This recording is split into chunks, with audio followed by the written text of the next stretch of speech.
Just like the street lights lit this town, like a fire in a blaze, gotta burn it down. Can't be afraid to leave this out. We got this far, don't know how. I see danger in your eyes. They know we'll burn down the night. Coming just like the sunrise. You know that we gonna let it out.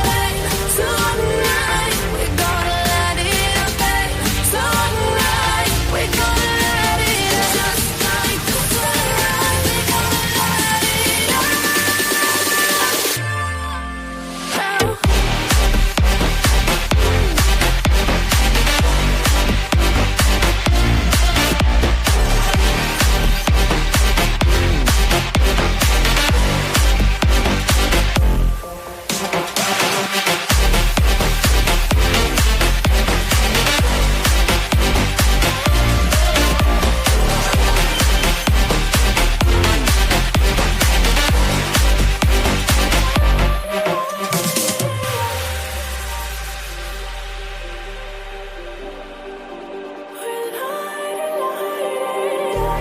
Just like a spark that's breaking out. Can't make a stop, can't turn back now. We know that there's no room for doubt.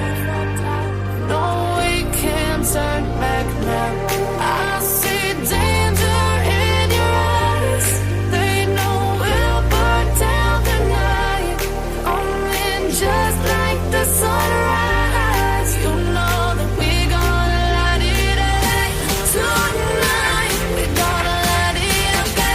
Tonight, we gonna let it out. Just like the sunrise, we gonna let it out.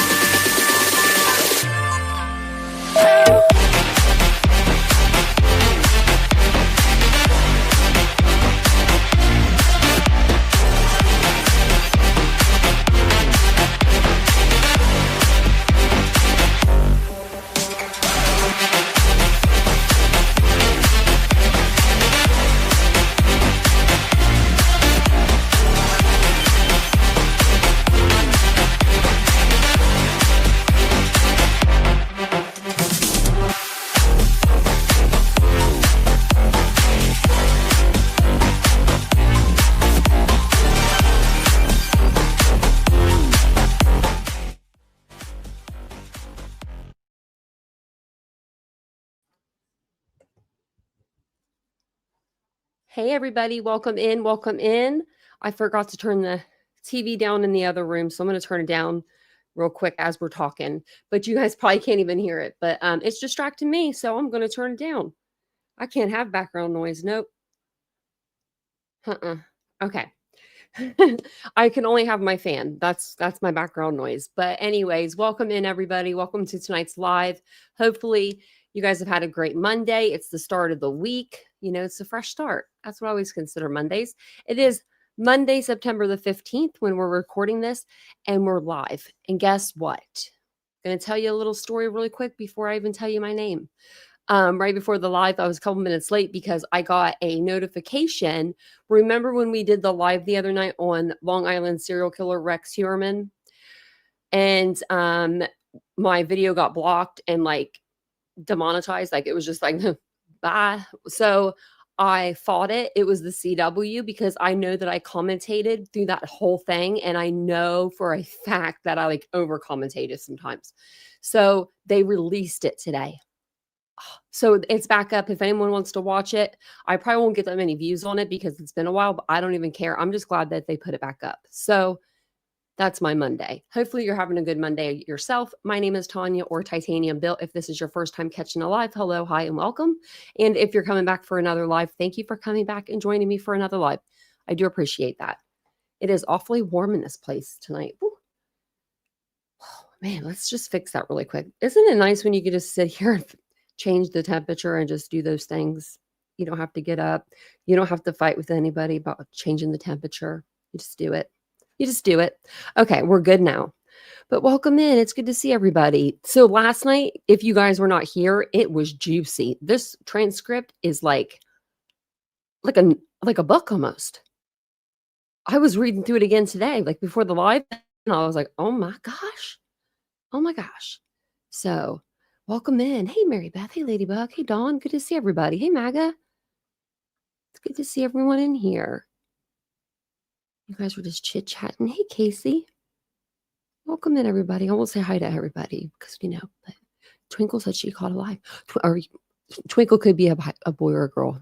You never know. So Twinkle, Twinkle caught a live. I'm so glad that you did.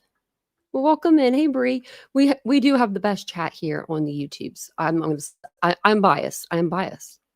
Hey, PKC. I guess I am going to say hi to everybody. Hey, Mandy. Oh, you're not messing with me tonight. There's like a little fruit fly. Oh my God. It's smaller than that. Oh, we're going to be fighting. Hey, baby girl. Hola. Well, welcome on in. Hey, Petunia. Hey, Ashley. Spencer's off the ventilator. Oh, that's so good. Hold on. Talking about moving to step down room tomorrow. That's a good feeling. That's a good feeling. When you leave the ICU and you can go into another wing of the hospital, it's always a good feeling. Just let them know if they take him in the middle of the night, you guys will find him. Because they would switch me in the middle of the night, like they would switch my hospital rooms and stuff, and I would like literally be like, will my mom be able to find me? Like I would freak out every time I did it. And they moved me like 5 times. I was like, stop moving me, guys. So we're going to go ahead and we're going to get into it. I think the other dog might come in. I might have to switch the dogs around because the big one's laying in the bed closest to the door. So the other one won't come in and get in the other bed. It's a thing. So if she does that, we'll, actually, I should call her in here. She's probably chewing something up. O'Reilly, hold on. You know what? Actually, hold on 1 second. I got pillows. I got a pumpkin pillow out there. She will. Hold on.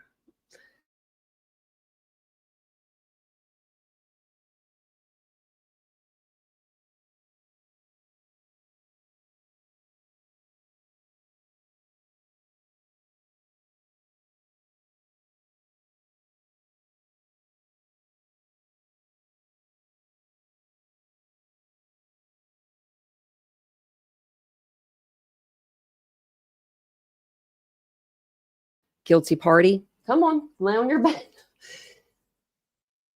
She had the pillows off the couch. I have them over here. It's a pumpkin and a little mushroom. And I thought for sure she was going after it, but she was going after a fox, this little fox stuffed animal. I owe Mia a couple babies now because Mia loves to carry them around and be nice to them. So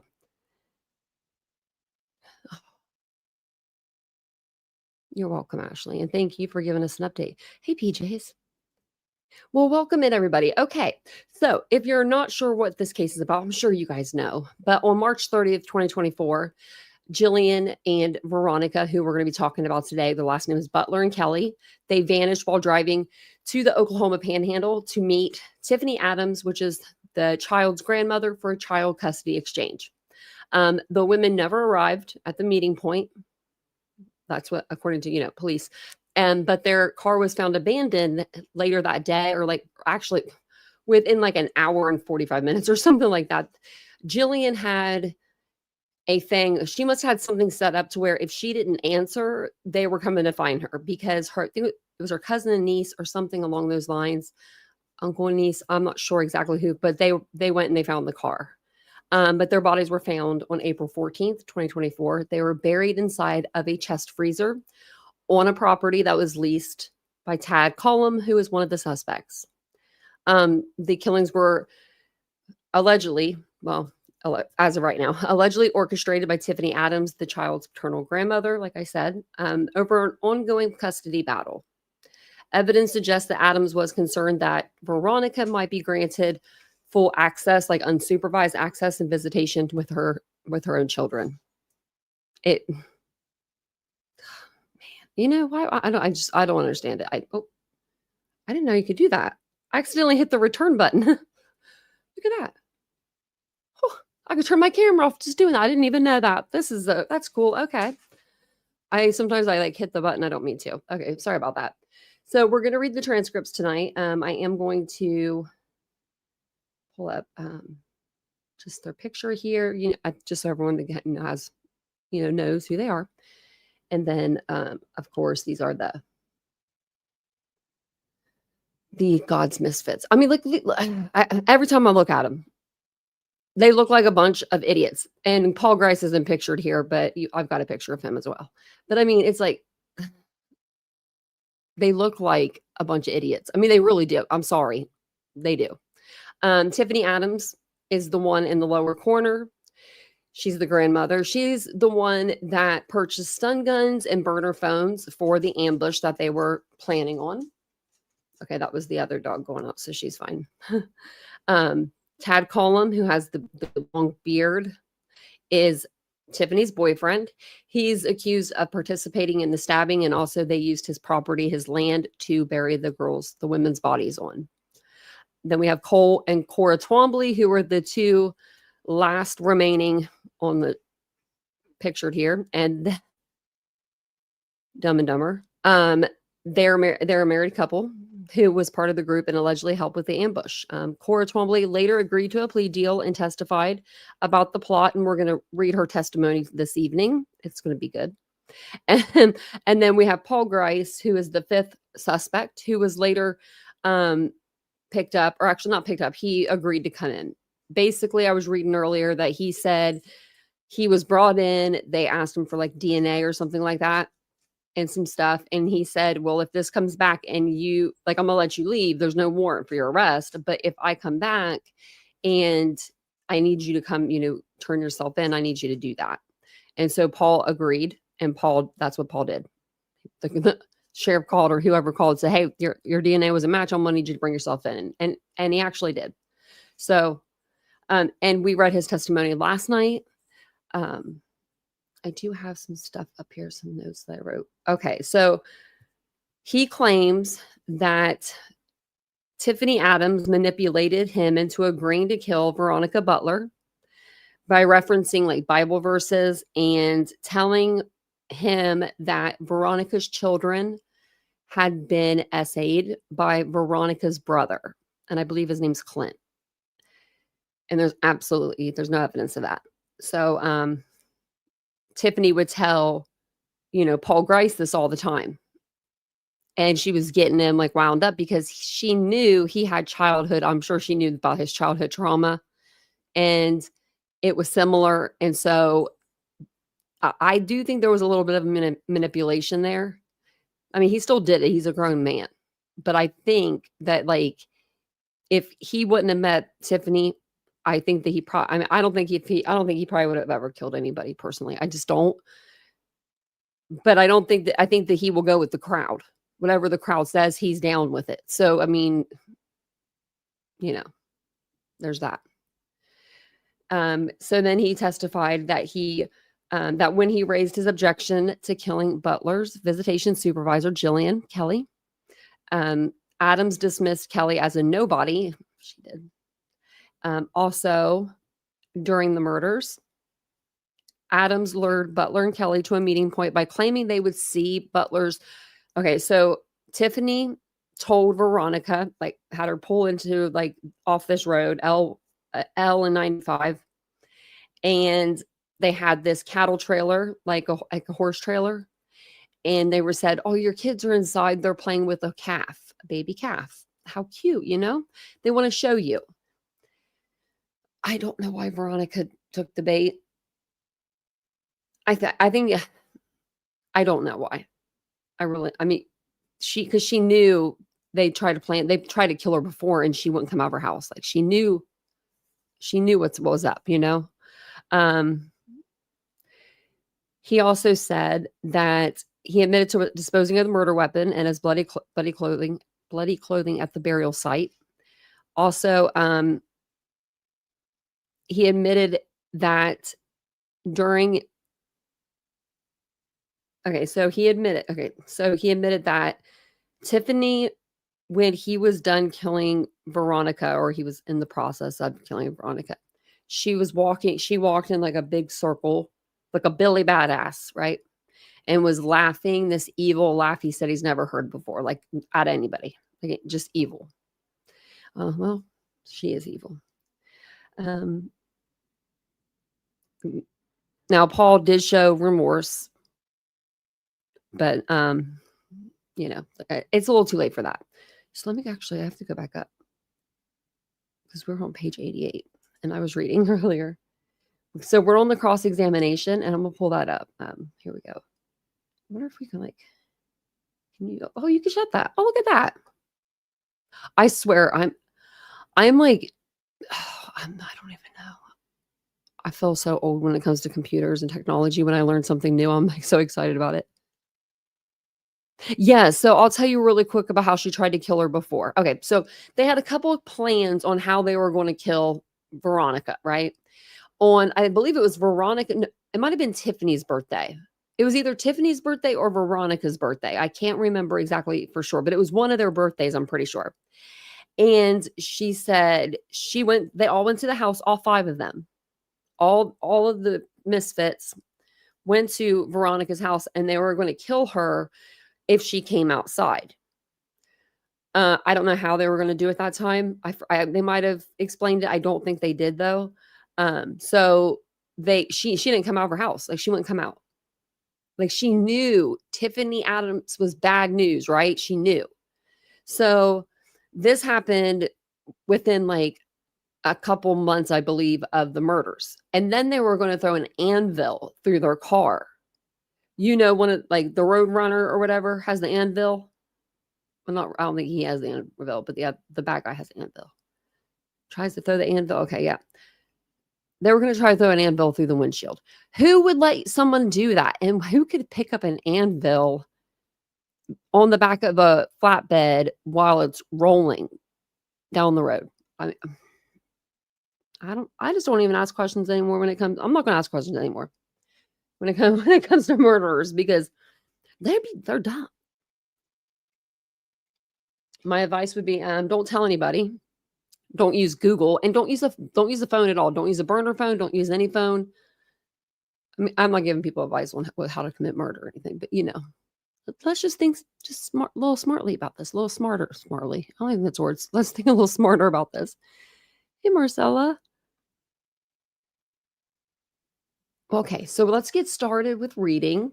So the cross-examination it's not very long, but it gives new details than before, you know, the actual when the prosecution was asking questions. So the defense is asking questions now, it looks like, and they're going to cross-examine Mr. Grice. And then after that, that's when we hear from Cora. So I figured we'll read that. So this is only like page 88 through 93. I wrote them down earlier.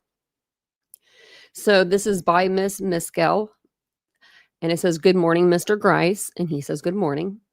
I believe you said when asked what your deal is, you said not getting the death penalty, correct?" "Yes, ma'am."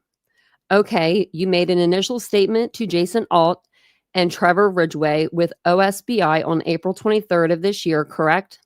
"Yes, ma'am." "You also made another statement or interview with the same gentleman on September 17th of this year, correct?" "I believe that's right, yes." "Were you offered and what is your sentence?" And he says, and it trails off. And she says, "If you don't get the death penalty, what do you get?" "Say that one more time."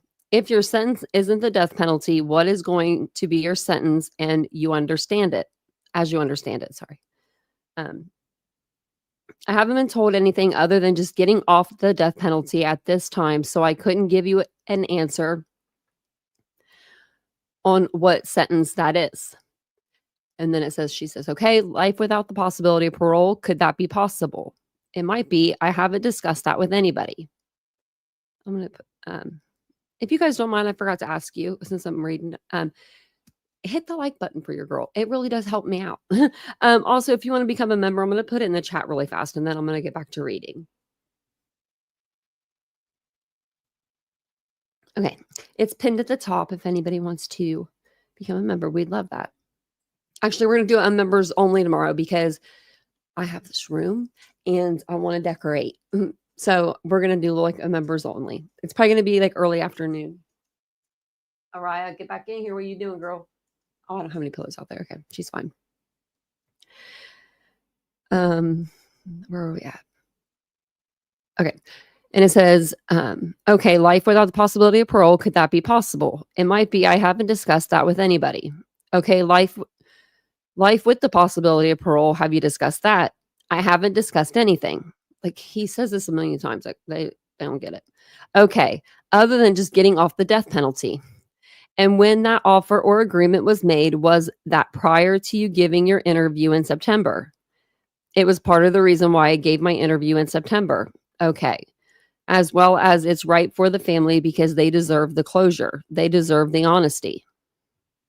Okay, so you were given, we're not going to file a bill of particulars on you if you sit down and give another interview and you testify, correct?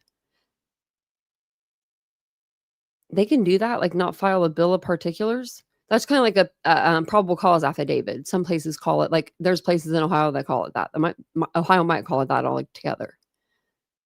That's weird. And he says, I don't understand that. Say that one more time. Your understanding is if you did a sit down with Mr. Ridgway and Mr. Otten, gave another interview and testified at preliminary hearing and testified at jury trial, they will not file a death penalty on you, correct? That's my understanding, yes. Okay, and that was done before your interview, that part of it, right? Yes. Okay.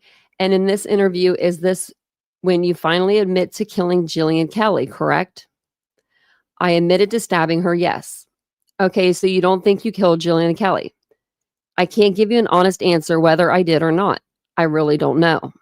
Remember her when they were driving the horse trailer back to the burial site? Tad Collin was supposed to kill Jilian, and he was supposed to kill Veronica. Well, he killed Veronica, and then on the way back, he's in the trailer with the women, and Jillian's eyes are like fluttering, and so he thinks that she's still like alive, and he says that he was, and I'm just telling you what he said, but he said that he didn't want her to be buried in the freezer and wake up if she was still like alive. So he stabbed her in the throat 3 times. He said he believes it was like 3 times. So, man. It says, I admitted to stabbing her. Yes. Okay. So you don't think you killed Jilian? I can't give you an honest answer whether I did or not. I really don't know. Have you looked at the medical examiner's reports, sir? I haven't looked at them myself.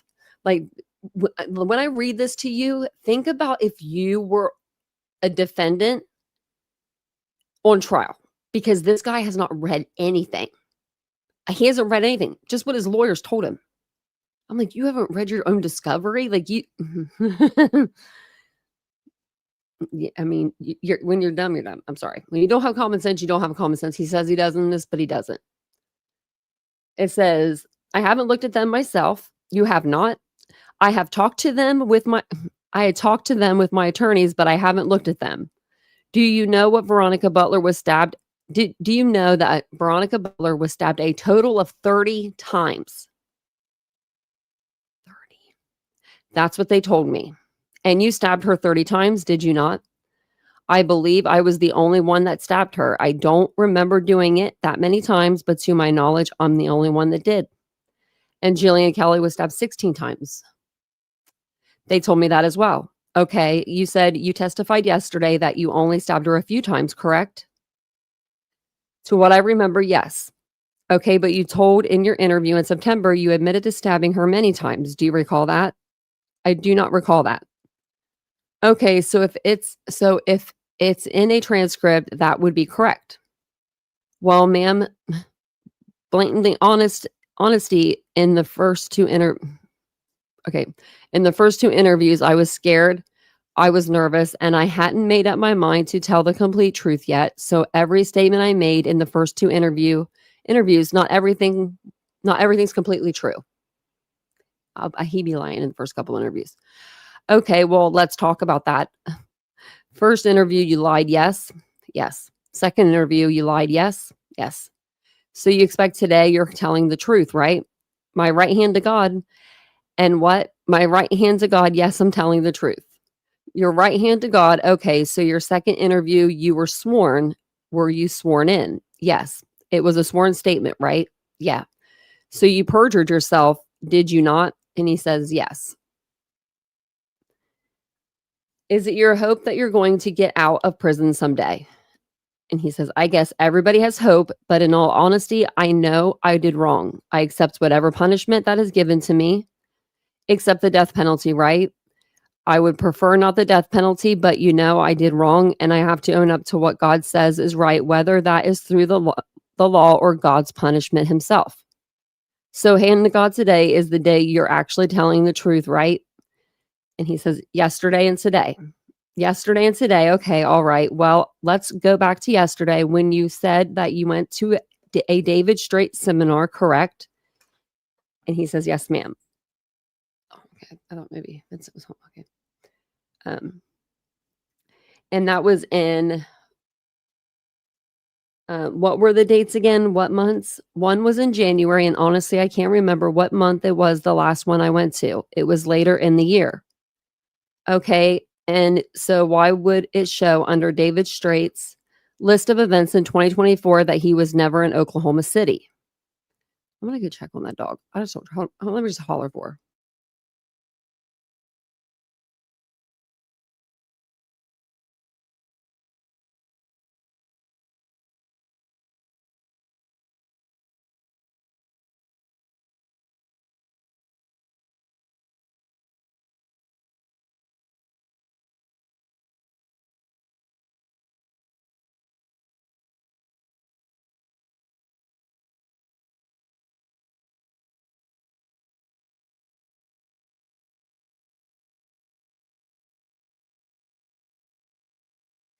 Okay, I'm so sorry. I shut the door.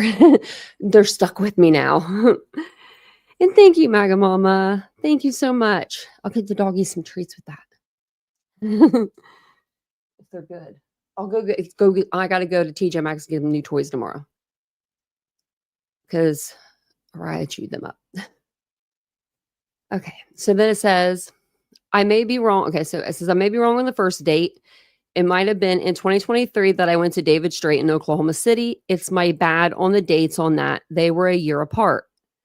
Okay, so when you said yesterday that they were both in 2024, you were lying. Did I say that they were both in 2024 yesterday?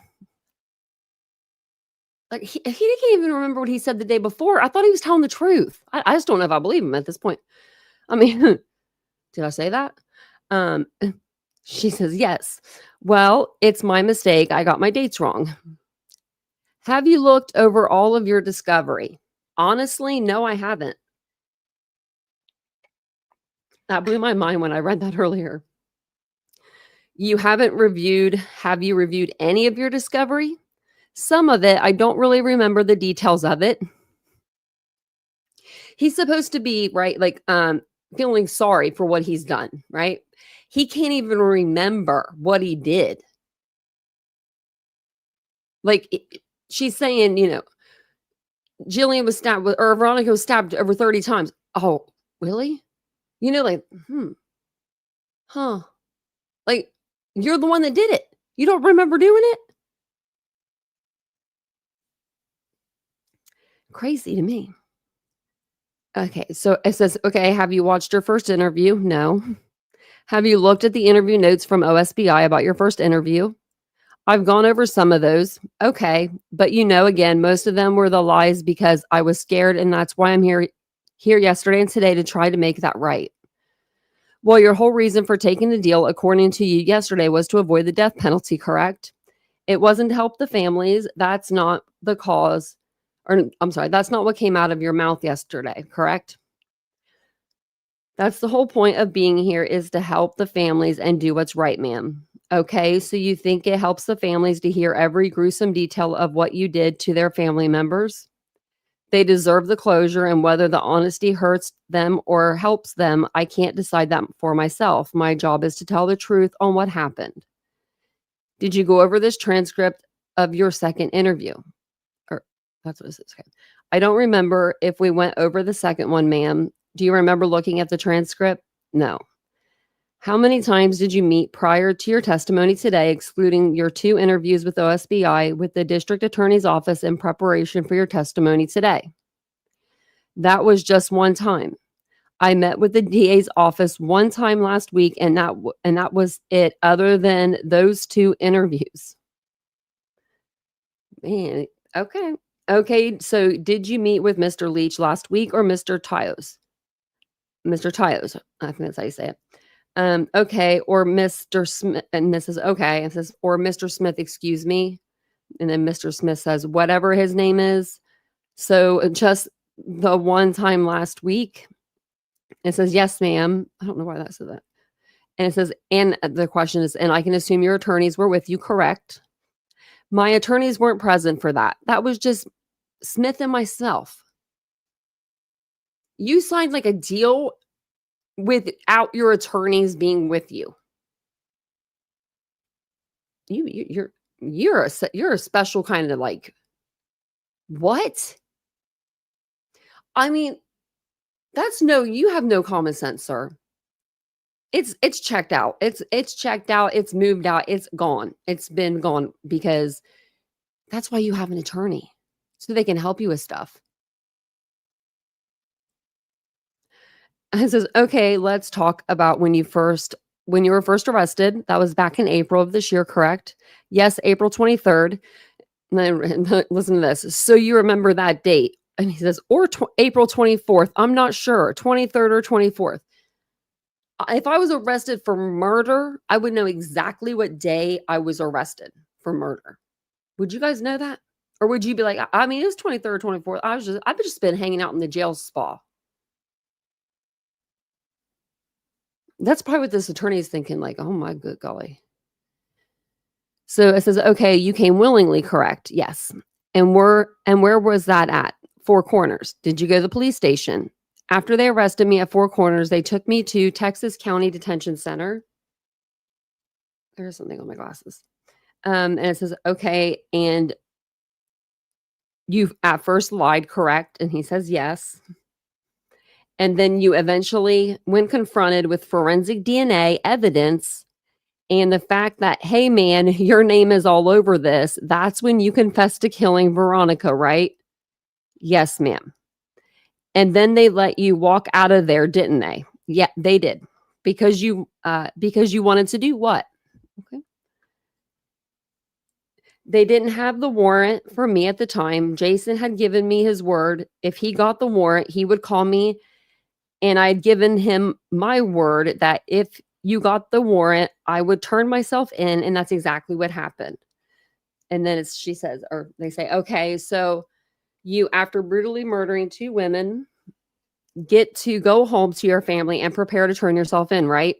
Yes, ma'am. Okay. And then during your, I'm going to make this a little bigger. Okay. Maybe if I can keep it like this. Okay. And then during your second interview, you were promised a cheeseburger. Did you get the cheeseburger, sir? I don't know why that made me laugh. Like, if the guy was hungry, give him a cheeseburger. That's what cops do. Like, so that way they can get their like questions and stuff, right? And their answers. And it says, no, I actually told them I didn't want it. Jason offered several times to get me one, but I declined it. Very noble of you, sir. Let's talk about your first interview for a moment, shall we? You lied many, many times in your first interview, correct? All that I can remember, yes. Okay, do you remember specifically what you lied about? And if I could tell you honestly, no, I don't remember everything I lied about. Okay, you lied about the fact that you said that Tad Collum gave you a knife, and that was the knife that you used to kill her. And he says, I do remember that. Yes, that was a lie, wasn't it? Yes, it was because it was his own member, Rusty Krusty. Or no, that was a Rusty Krusty hammer, and then he had the knife. It was your knife, wasn't it? Yes, ma'am. And I think it was a box cutter.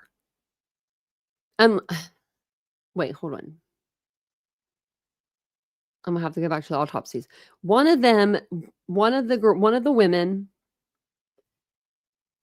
had lacerations with a box cutter. Remember? I can't remember which one. Oh, thanks, Tom and Jennifer, for becoming a new member. Thank you so much. I appreciate that. Welcome in. Welcome on in. So I'm wondering if that was Tad or if that was, and that's why maybe Jillian wasn't dead. maybe she wasn't dead. I thought maybe her eyes were fluttering. And I don't know if I was going to look this up and I forgot, but if maybe her eyes were fluttering because of the bumps, because he was talking about they were like right, and there was bumps. I don't know if that would make if she was positioned a certain way, if that would make her eyes do that. I kind of hope so, because I hope she wasn't alive in that horse trailer, or you know what I mean, or remembered anything like that. That's so sad. And then they chased Veronica around. Oh my gosh. So you testified that you're not fully fledged as a state, or is it stale? Nationalist, correct. To my understanding, I had more to do in the process. Yes. So not completely, like the sovereign citizen kind of deal that they were trying to do. Well, does being a state nationalist save you from being in a situation such as this? No, ma'am. I know that probably raises a lot of questions for people that read the documents about that paperwork that I submitted. People are saying that state nationalists think they are above the law and that they don't have to abide by the law. Some people think that way. I myself do not think that way. If I thought that way, I wouldn't have turned myself in and I wouldn't be here today. If you thought that way, sir, you wouldn't have brutally killed 2 women, would you have? I wouldn't have killed them if I hadn't been brainwashed either by evil. And then it says, oh, okay. So this is your defense that poor Paul was brainwashed by these evil people into killing these women. That's your defense. And then it says, I wouldn't call it a defense. I would call it the truth of what happened. And then the question was, that's not accepting responsibility, is it, sir? I am accepting responsibility. I'm the one that turned myself in. Accepting responsibility by not getting the death penalty, right? Have you ever been to prison, ma'am? No, sir. I'm a law-abiding citizen. And then it says, Mr. Leach, I'm going to object. And then I'm going to let these dogs out. Okay, sorry, he came back.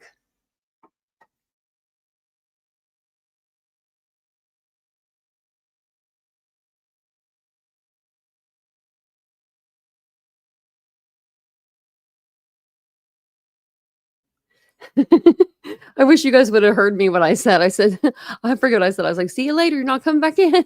Like, bye. Sorry, it's been so crazy tonight with the dogs. It's usually normally not this bad. I mean, normally sometimes he's probably looking for those pillows. He's probably like, oh my God, they got him. Okay, so Mr. Leach said, I'm going to object. So the witness says, I would say that going to prison is plenty punishment. And the court said, Mr. Leach, first of all, it's Mr. Smith's, I thought it was a woman, sorry, Mr. Smith's direct, and he will be the one objecting. I will admonish the witness simply to answer the questions that are posed to you on cross-examination. And the witness says, yes, Your Honor. The court says, you may continue, Miss Miskell. It was a woman. Miss Miskell, thank you, Your Honor. And so she starts back up and she says, do you recall telling the OSBI gentleman that when you killed Veronica Butler, you smelled plum?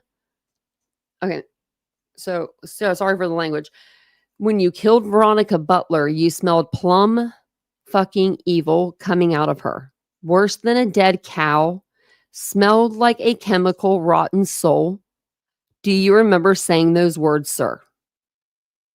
I do. I also remember Tad saying the same thing about her. The whataboutism. Well, Tad said it, so I said it. Like, what? This guy. What? Smelled plum effing evil? What about Tiffany Adams walking around while you're killing her laughing like the devil? I think that's probably evil, sir. I swear this is like a book. So it says, okay, so you say this now. You didn't say that Tad said that in the first interview, did you? No, ma'am, I didn't. No, you did not. And you didn't say it in the second interview, did you? No, ma'am, I didn't. You're saying it today to try to deflect from yourself, are you not? I'm saying it because it's the truth. So today it's the truth. In fact, you said several things yesterday that you had never brought up before. Isn't your goal on this stand to point fingers at other people to basically deflect from what you did? And then it says, if you must take it that way, I mean, I told the truth about what everyone, about what everybody did. Dogs are outside the door. Okay. And it says, when did you tell the truth about everything? And he says, yesterday and today. Yesterday, okay. You also said that you needed to pay the dues for the law, but you didn't feel guilty about it. That you sleep like a baby at night. Do you remember saying that? And he says, that was in the first interview. And that's the answer. And the question's like, yeah. He says, yes, I remember saying that. And that was a lie too. I haven't slept good in a long time, to be honest with you. You also lied about killing Jilian Kelley in the first interview, didn't you? Did you not? And he says, I did. Let's talk about what was testified to about yesterday, about Kendall and Cole being horrifically essayed by Veronica's brother, Cooper. Oh, Cooper, not Clint, sorry. You were aware of that abuse, were you not? I was told of the abuse, yes. Okay, and I believe you're saying now that you don't believe it. Is that right? I don't have proof of it because you haven't read any of your discovery, right? Would you be surprised if there were actual verifiable evidence to support those allegations? And he says, at this point, if there actually is proof of that, I would be surprised if there is legitimate proof that's provable and substantial in court. Okay, well, I suggest you read through the evidence. At the time last year and earlier this year, you believe that those children were in danger, correct? And yes, I did. And in fact, you even said that you were part of a missionary group that protected children, right? I said that. It wasn't true though. Okay, but that's kind of how you viewed yourself or wanted to view yourself, right? And he says, yes. Okay, you're aware that Tiffany Adams and Tad Collum had been in litigation for years to protect those children, correct? They had told me that. Okay, and you're also aware that they went to law enforcement and reported the abuse, correct? They told me that as well, yes. Okay, and you're also aware that they also presented it to the district attorney for prosecution, correct? I didn't know that. Are you aware of the letter that's in your discovery of Mr. Leach declining to file charges on Cooper? They talked about that to me yesterday, my attorney did. So at this point, fair to say that Tad Collum and Tiffany Adams had spent a lot of money and a lot of time trying to protect these kids. It would be fair to say if it's true and that the system had failed them. According to them, that had been the story the whole time. That's what Paul said. She says, Miss Miskell, and you were all gung-ho for this plan, were you not? At the time, yes. Well, yeah, now that you're in jail, I wouldn't be either. Did you believe that that was the only way that these children were going to be protected? That was the reason why I did what I did at the time. And you're aware that that Cole and Kendall had been seeing counselors the last couple of years, correct? They had told me that, yes. Okay, I don't know why it says help in there. So, and I believe you even went into some graphic detail about what these poor children had been through, correct? Yesterday in your testimony. Yes, I did. Would you agree with me, sir, if that is in fact what happened to Kendall and Cole, that is horrific? Yes, it is horrific for those children. Doesn't make what we did right though. No, it doesn't. Sir, are you under or on any kind of medication as you testified today? No, ma'am. You're not on any kind of antidepressants? No, ma'am. Anything like that? No, nothing. Were you on any medication or under the influence of any drugs when you interviewed with OSBI agents the first time? The first time? Yes. It's very possible I was still drunk. I was doing a lot of drinking at that time. Wouldn't they smell that on him and not interview him? What about the second time? Not the second time, no. So as you sit here today, you're sober. Is that what you're saying? Yes. Now, you testified that Miss Adams came to you at least 2 different times in February and March, and you talked for, I believe, an hour and a half or 2 hours about what was going on with these kids, correct? Yes, ma'am. Tad wasn't there with her. Was he? It's backwards. No, not for either one of those conversations. And isn't it true that Miss Adams and Mr. Cullen believed that Miss Butler was allowing her kids to be abused? That's what they were telling me, yes. And then you told us yesterday that when Tiffany asked if you would help or would kill Veronica Butler, you said, I'll think about it. The first time, and then the question is the first time. And the answer is the first time. And the question is, did you think about it? Well, the second time I talked to them, I agreed to. So I guess, yes, I did think about it. My question is, sir, how long did you think about murdering someone before agreeing to it? Honestly, I spent most of my time hoping that this situation would resolve itself and go away so that I wouldn't have to. When she asked me the second time, I had let my bitterness and hate grow in my heart for the things that they had said about the kids, and I decided somewhere between those two conversations that it was justified. You decided that, correct? Yes, ma'am, that's what I said. You weren't hypnotized into doing what you did, were you? I don't know how you define hypnotized, but when you're under an influence, for as long as I was around these people hearing all the negative nonsense that was going on with these kids, I would call that influence. Negative nonsense, so you believe that essay of a child is nonsense? Essay is not nonsense, but holding hatred in your heart and convincing other people that hate is the way to fix things, that's nonsense. I agree with that, actually. Yeah, I do. Sir, how old are you? 32. You're a grown man, correct? Yes, ma'am. You have the ability to rationalize situations, correct? Yes. You have common sense. He says, yes, ma'am. No, you don't. No, sir. That's a lie. So no one forced you to kill anybody, did they? No, ma'am. And I believe you said yesterday that if what was happening to Cole and Kendall was happening to your children, that they were about the same age, correct? Yes. That you would kill them too, right? Yes. So when you agreed to kill Veronica Butler, that was just a conversation that you had, just you and Tiffany, correct? Yes. When did you find out that Jilian Kelley was going to be accompanying Veronica Butler? I didn't know her name. I knew she was going to have a supervisor for the children. I didn't know her name until after everything already happened. He done killed the woman and didn't even know her name. That's crazy. Sir, you deserve to be in there the rest of your life. You deserve the death penalty. They shouldn't even given you a deal, but I guess they wanted to know everything. So here we are. It says, question was, okay, so you knew that you were going to kill Veronica and that the supervisor was with her was going to be killed as well, correct? Yes. And you were okay with that?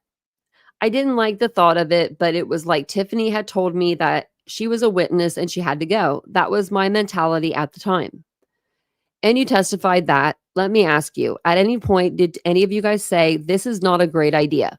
That is a great question. That is a great question. I'm going to read that question again. At any point, did any of you guys say, hey, this is not a great idea? I did say that one time and everything got quiet for a few days and then came right back to this again. Now you're the one that said, let's just use a shotgun, right? I told that to Jason in that interview. But that isn't true. But isn't it true that when you were at the crime scene the morning before the murders that Mr. Cullum said, this is nuts or something along those lines?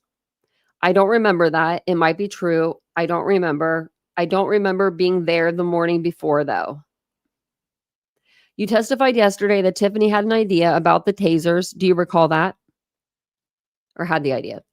Yes. But you told the OSBI agents it was your idea. I don't remember that.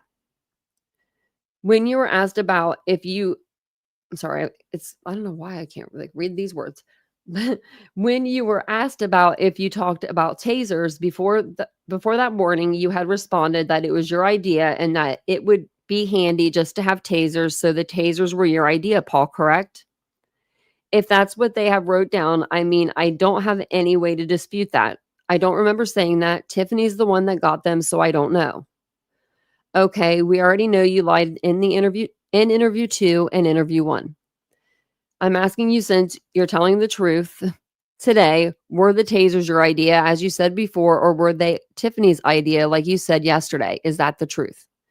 Honestly, ma'am, I don't remember who came up with the idea first.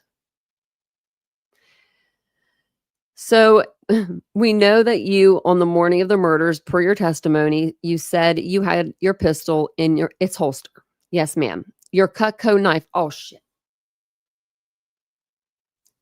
Is it another Cutco knife? I got to see this knife. I have to. Is this like Ellen Greenberg? That's the knife that she supposedly used. I have Cutco knives. I probably have the knife. Oh my God. I probably have the knife. Oh my God.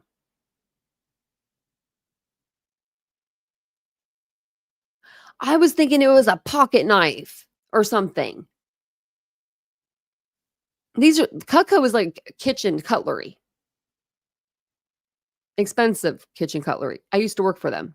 It did not work out for me because I did not like selling stuff like that. But it was like, a learning experience. So your Cutco knife. Okay. I want to see what that knife looks like.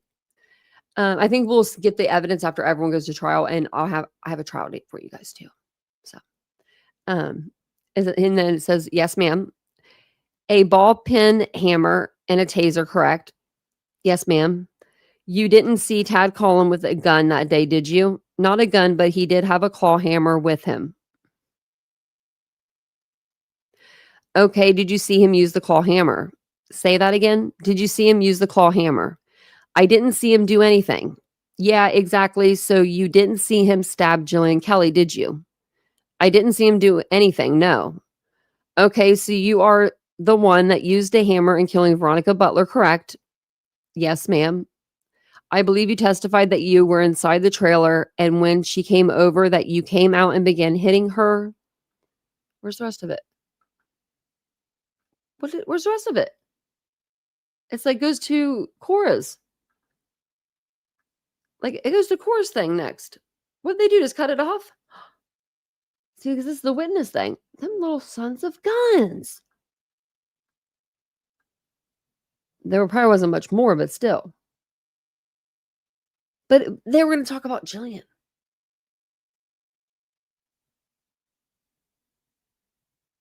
Okay, let me see.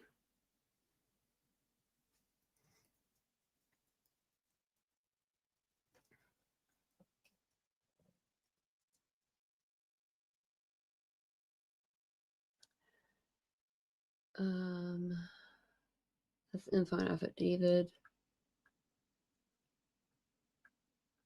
I was going to see if I could find it like on the internet, but I don't see it. Well, I will look into that. They just cut us off. Yeah, like Nancy Grace used to. Remember when she used to cut off her episodes? And they would be like, she would be in mid-sentence and she would just go away. And I'm just like, where'd Nancy go? I forgot my chapstick again. It's out in the living room or kitchen. Actually, it's in my purse. Yeah, they cut it off. But we're going to hear Cora. And boy, does she have a lot to say. She's pages 88 through 128. So we're going to try to get through all of it. So, yeah, I don't know. That's weird. Let me see if it goes down here. But then, it goes right to her. Okay. I'm going to see if we can get that. Oh, and I do have a surprise for you guys this weekend. So make sure you come to the Saturday night show. It's going to be an Idaho show, and we're going to have a special guest. And it's going to be great. It's going to be a great show. So I just want to tell you that before I forgot. I'm going to do I'll do a post and everything. So this is Cora Twombly's. There's Paul Grice right there. So maybe he comes back in. This is recross examination. So maybe it comes back in. Maybe I should go to page 200. Okay, so we're in on 95. There's no page 200 on here. Like, there's only 142. Okay, we'll have to figure that out. We're going to figure that out. Okay, so Cora Twombly. Let me grab my drink. If you don't know, so when this was all going down, I'm sorry, and Oh, uh-oh. Which one was I in? Okay, I'm so glad I found that because I have so many tabs. Hey, is she? What was I even saying now? Hold on. I'm gonna figure it out. Hold on.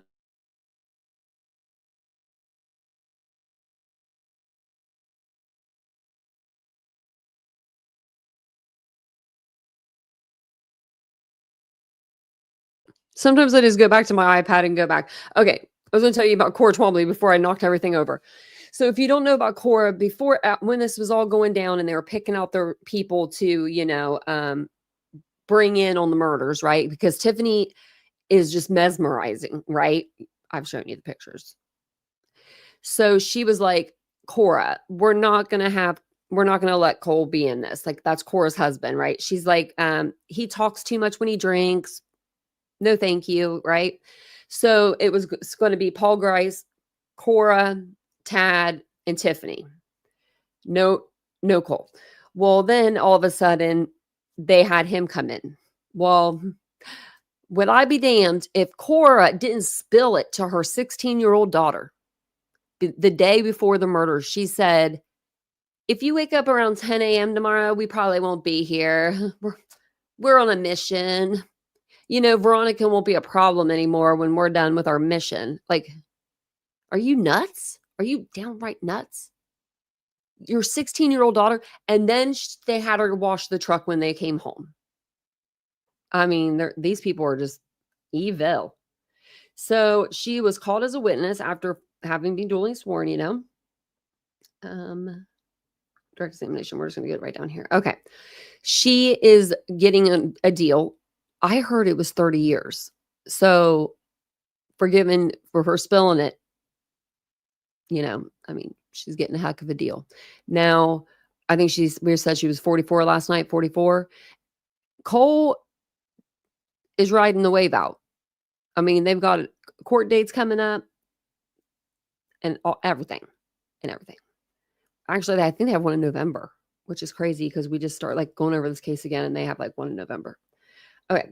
So it says here, it's by Mr. Leach. Would you state your name for the court, please? Cora Twombly.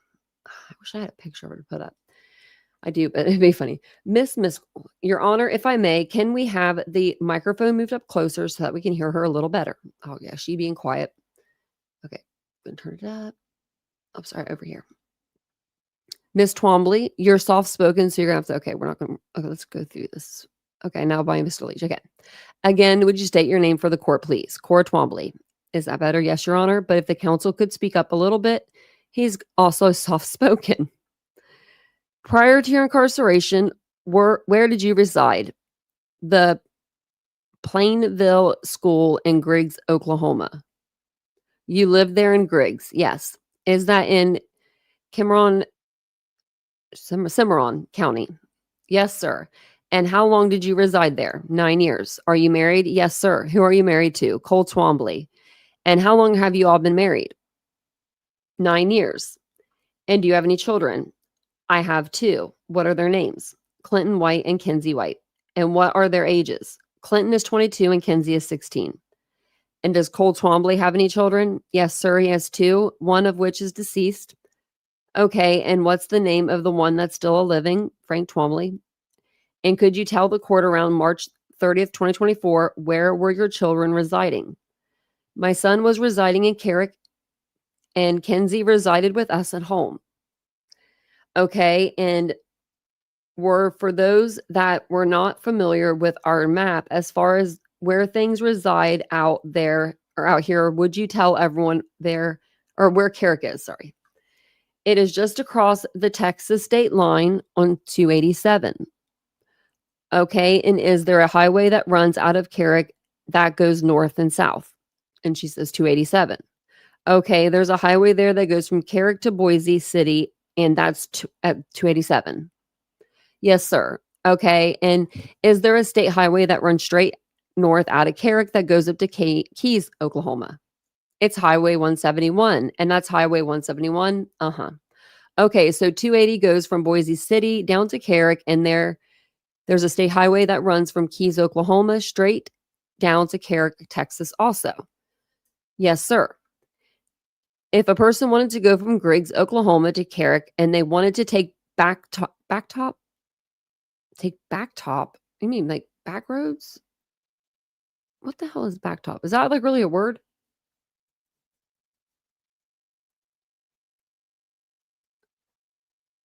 Backtop, asphalt, or it's just that's what it means. Just like black, like it comes up blacktop. We need back talk. Backtop.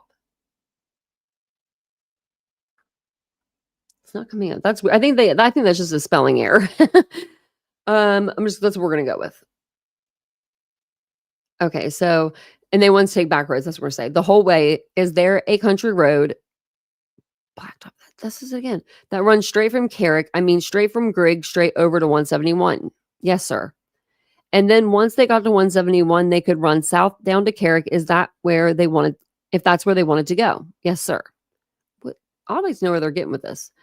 Also, once they got to 171, if they wanted to run north, they could run up to Keys, Oklahoma. Yes, sir. Then Miss Miskell says, Your Honor, I'm going to object as to form of the question. Leading. Overruled, the judge said. Mr. Leach said. Now, in your case, which is CF 2024-73, you've been charged with 2 counts of first-degree murder. Isn't that correct? Yes, sir. 2 counts of kidnapping. Yes, sir. And a count of conspiracy to commit first-degree murder. Yes, sir. And you have entered into a plea agreement with the state of Oklahoma in that particular case, have you not? Yes, sir. And basically, pursuant to the plea deal or plea agreement, you're on the stand today and you're testifying. Yes, sir. And then Ms. Miskell says, Your Honor, I'm going to object again. Counsel was leading. The court says overruled. With regard to the nature of that particular plea agreement, you're guilty of participating in first-degree murders of Veronica Butler and Jilian Kelley, are you not? Yes, sir. You're also guilty of conspiring with the other defendants here and to commit first-degree murder of Veronica Butler and Jilian Kelley. Yes, sir. And you have agreed today to appear before the court and to testify in this matter today and at trial if necessary, and you've agreed to testify fully and truthfully. Is that correct? Yes, sir. And the state has agreed to recommend to the court at the time of your sentencing, if you do in fact appear before the court and you truthfully testify today and later, a life sentence to count 1 and 2, okay, with all that being suspended, but 30 years. So 30 years, okay. $1,000 fine and cost on count 1 and count 2. Is that correct? I wonder if it's 30 years flat or what, or fixed or what's going on. Yes, sir. Okay. Since Veronica Butler and Jilian Kelley died at the crime scene, the state has agreed to dismiss counts 3 and 4 with cost. Pursuant to our agreement, the state has agreed to recommend 10 years DOC on count 5, the conspiracy count. Isn't that correct? Yes, sir. You recognize that counts 1 and 2 are 85% crimes. Yes, sir. And is that your agreement with the state of Oklahoma if you appear before the court today and you testify truthfully? Yes, sir. And so that the defendants in this particular case would be further aware as far as the agreement that you have with the state of Oklahoma or agreements that you have made today with regard to your testimony with the special prosecutor for Stevens County, Texas, has also agreed not to prosecute you for any crimes that you have committed in Stevens County related to this particular case if again you appear before the court that you truthfully testify here in the state of Oklahoma. Isn't that correct? And I bet you that's because they'd be doing they was doing that fraudulent stuff with like the credit cards and the money and selling the cattle and doing all those things. So they're saying, we're not going to get you for that. And she says, did you say Stevens County, Texas?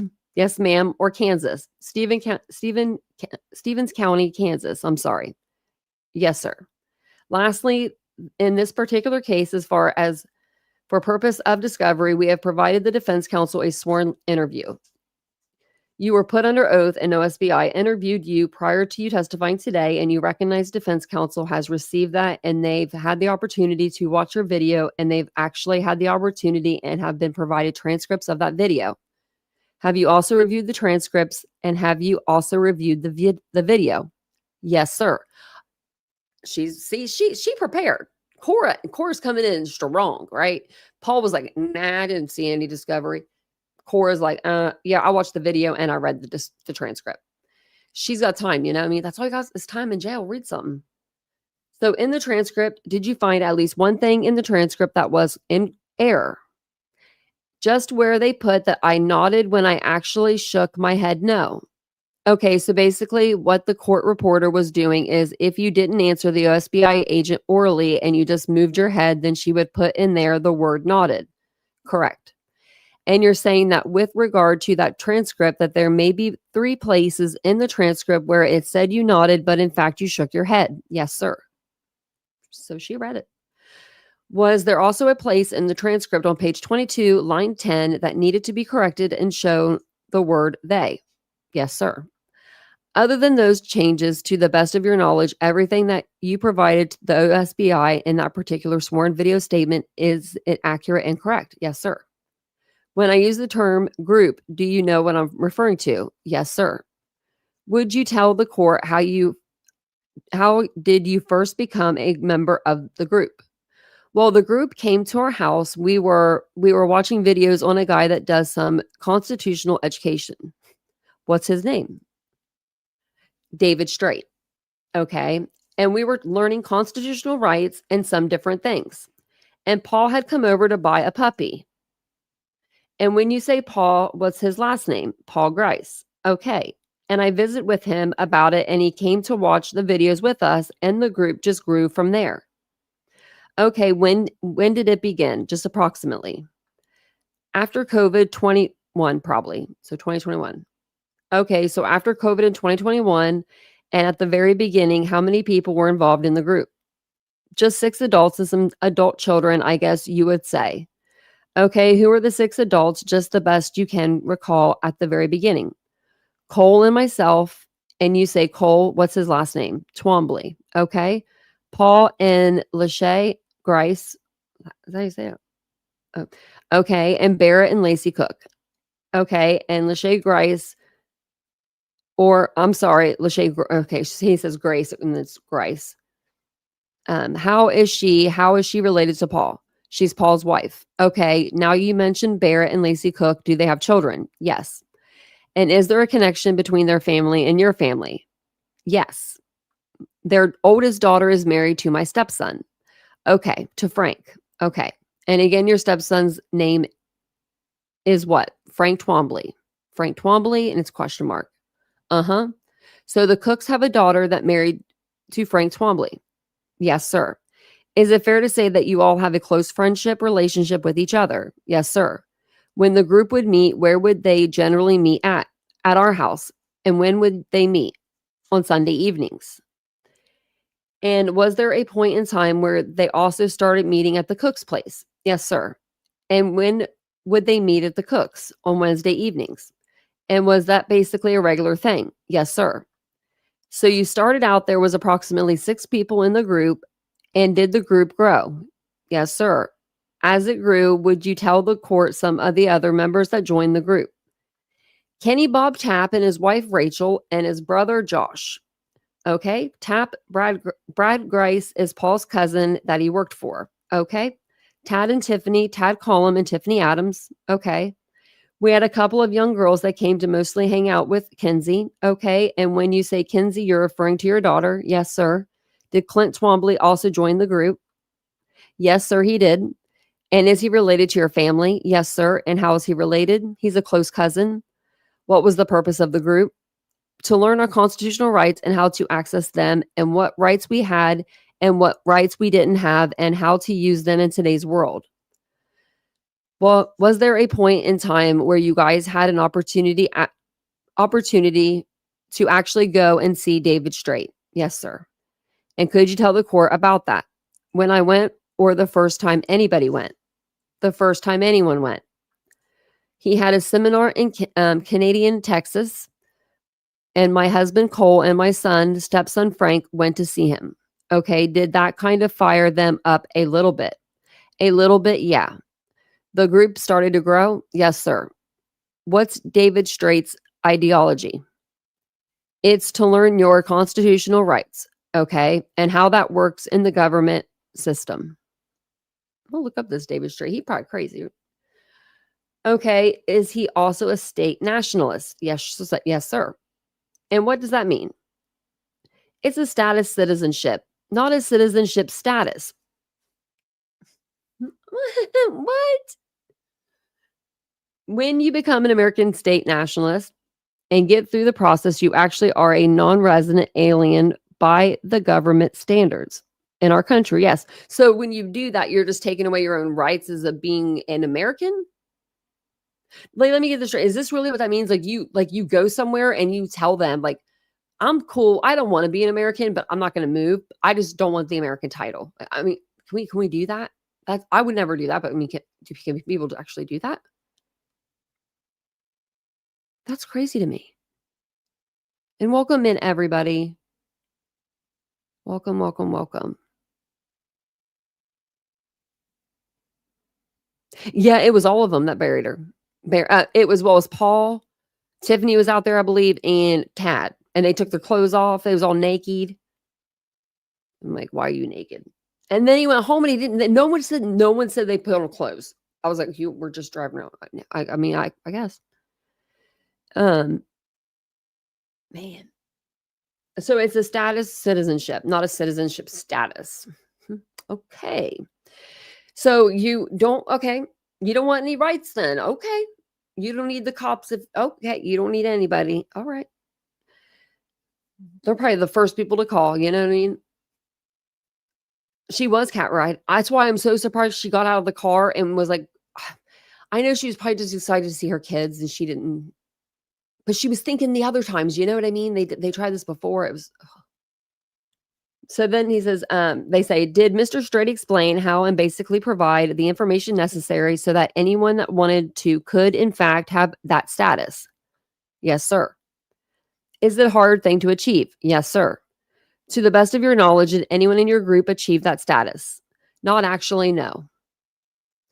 With regard to the group that was there was another component. With regard to that, to the group was, okay, so let me read this again. With regard to the group, was there also another component? There was. And what was that? When none of us could find a church that we were comfortable with, okay, that's the question. We gathered together and prayed for one another. Okay, so basically it was a political component and it had a religious component. Yes, sir. Oh, that's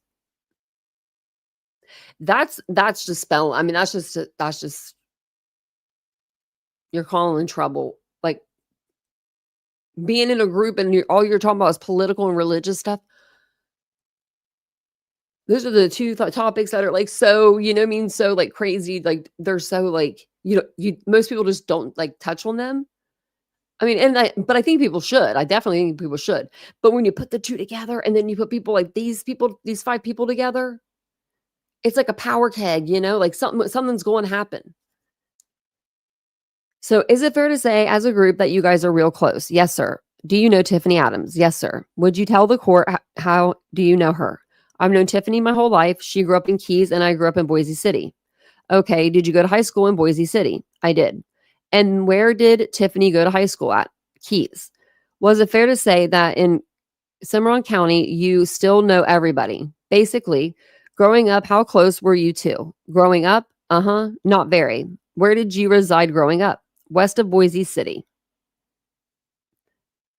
And where did Tiffany reside? East of Keys. And some point in time in the last year or so, did the two of you start growing closer together? Yes, sir. And can you explain to the court how that happened? Well, a couple of ways. Her son and Cole's oldest son were friends.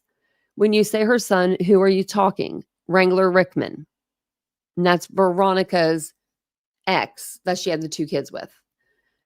Okay. And then she had her grandkids. Her grandkids went to school with my daughter. And then she started coming on Sundays to learn some of the state nationalist stuff. And when did she start doing that? The best you can recall, generally speaking.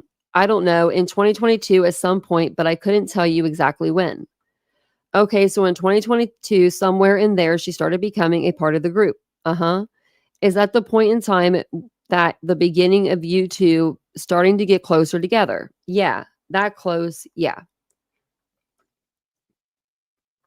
So she starts joining the group. And then what happens next? As far as what? Your relationship with Tiffany Adams. We talked about things. My daughter babysat her grandkids. Okay. When did she start doing that?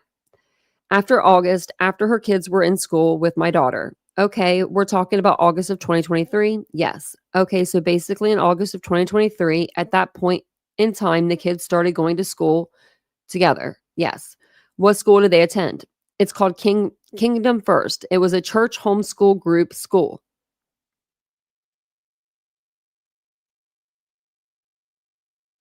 What the heck is that? Oh, I do know that. Oh, okay, yeah, yeah. My friend, she went through. She did homeschooling, I think, through a church or something. Now that I'm thinking about it, she was my best friend. I have to ask her about that, like how that worked. Okay, is that a school that a lot of kids that belong to the group attend? No. Okay, did the Cook's kids go to that school? No. They were homeschooled. Yes, sir. Okay, where was the school at? At Keys. What was the curriculum? They actually ran two curriculums. One of them a Christian curriculum and one of them a scalar curriculum. Okay, what's this? I don't even know what that means, so we're going to look it up. Because maybe you guys don't know what it means. Okay, so it is an educational material and teaching that is objective, unbiased, and not tied to any particular religious or ideological belief system. Okay, let's see.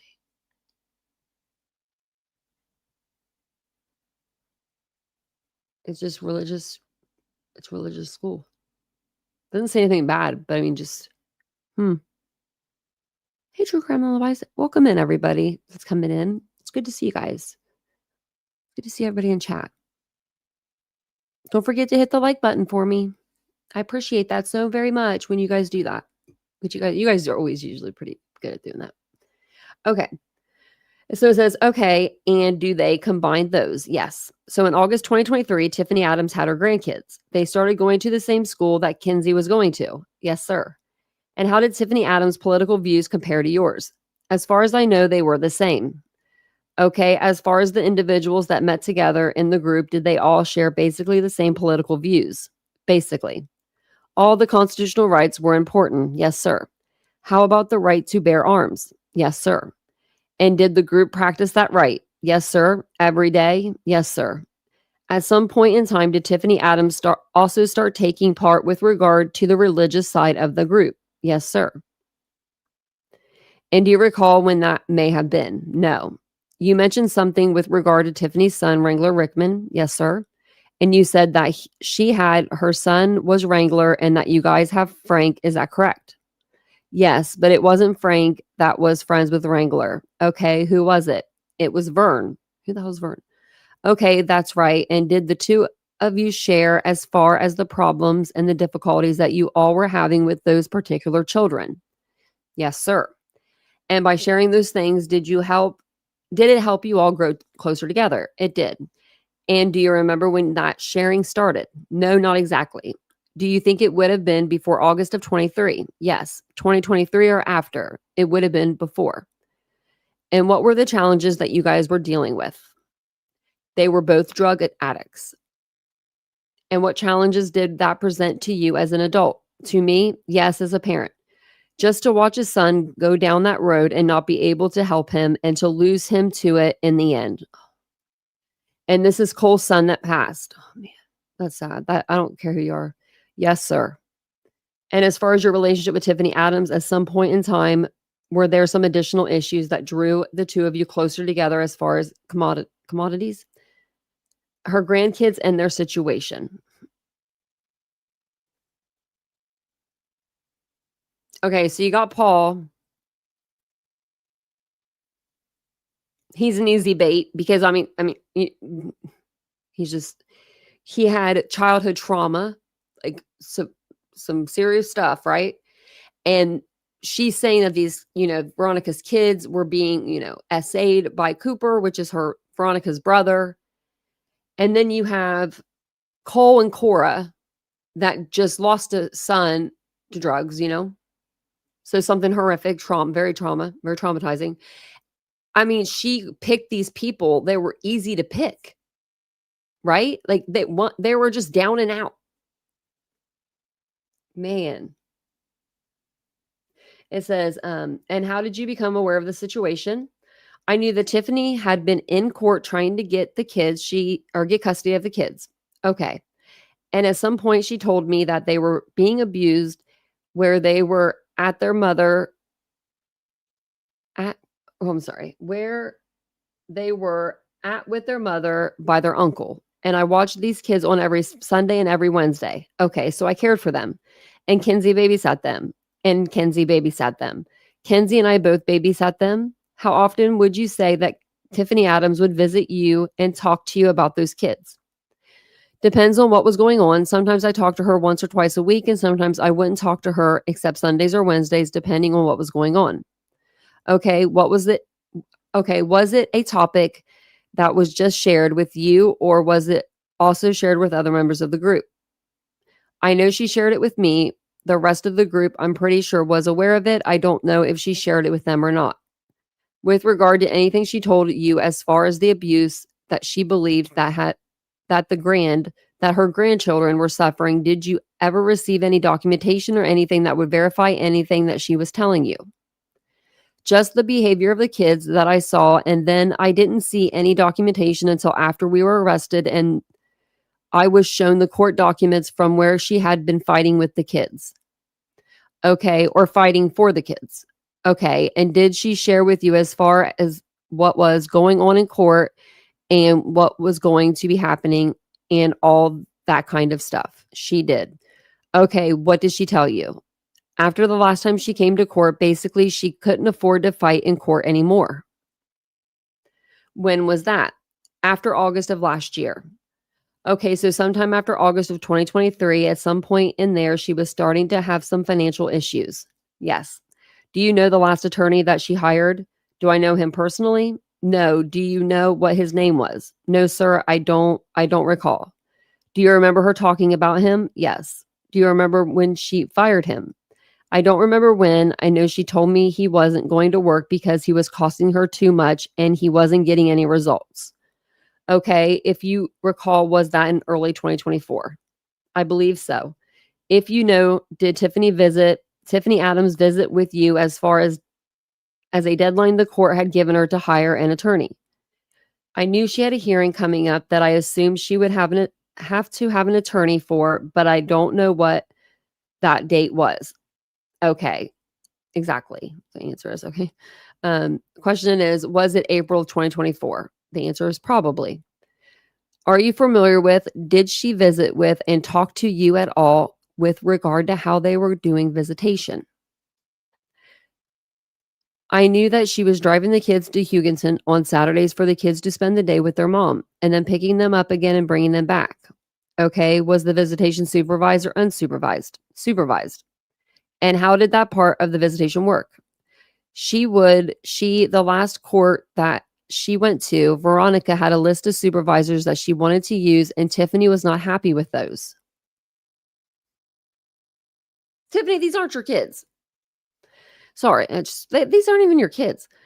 Okay, so she wanted a state-appointed supervisor, one that did it for a living, and the judge granted that, but Tiffany had to pay for it. Okay, and if you know, was that in November of 2023? I believe so. So we're talking about supervised visitation with Veronica Butler. Yes, sir. And that was once a week on Saturday. Yes, sir.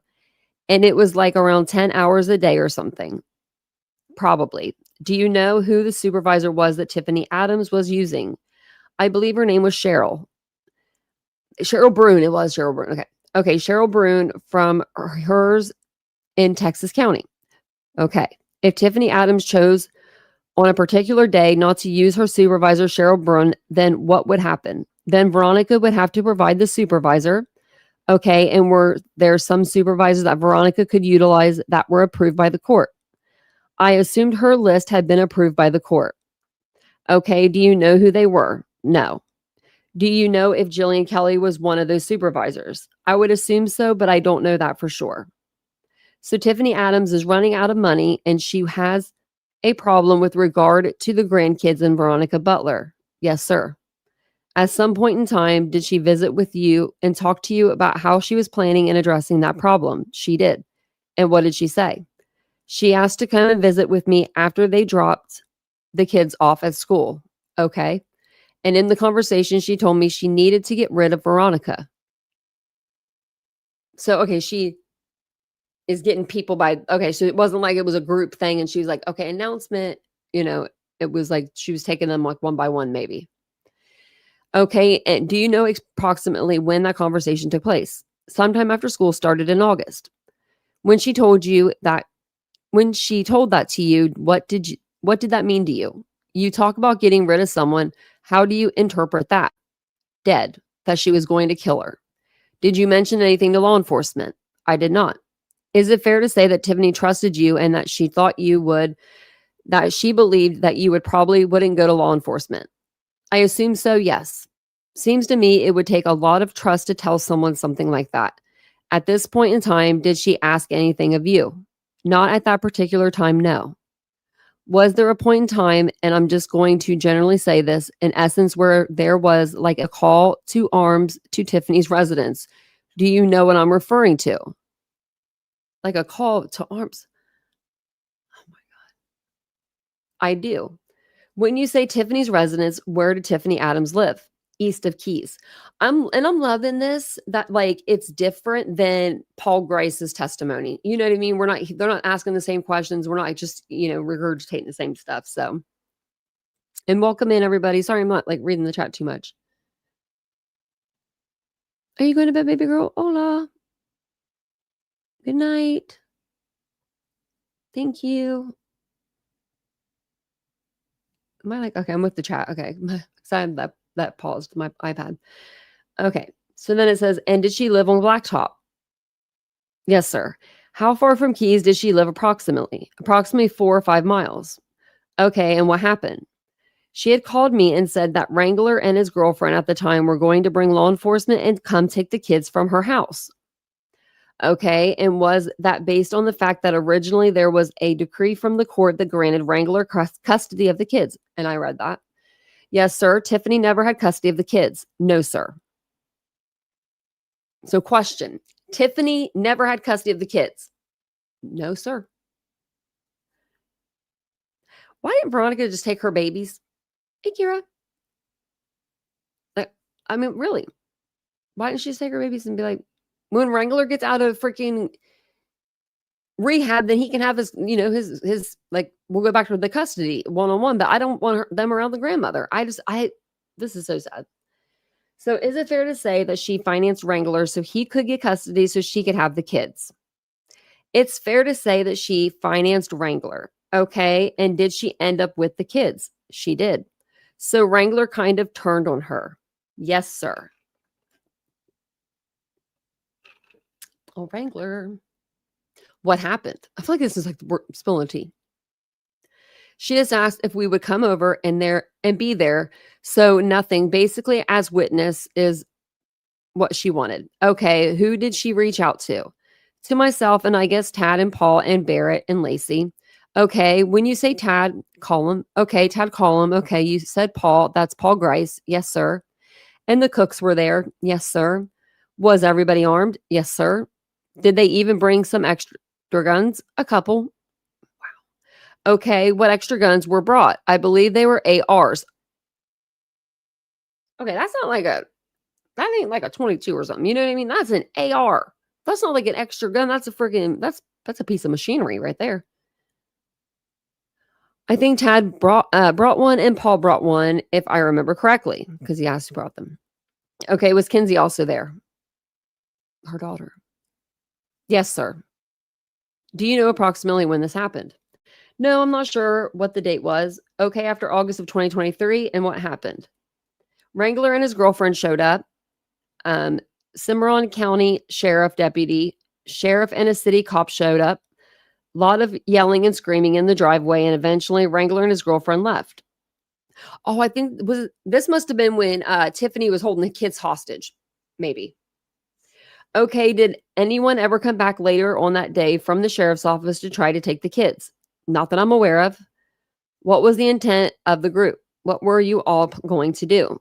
Keep the kids from going anywhere, I guess. Okay, do you think this event helped you draw closer to Tiffany or not closer to Tiffany? Closer, I'm sure. And what happened next with regard to you and Tiffany? She came to me and thought that she had a plan of how to get rid of Veronica and she wanted us to help her. Do you know when this was? February, I believe.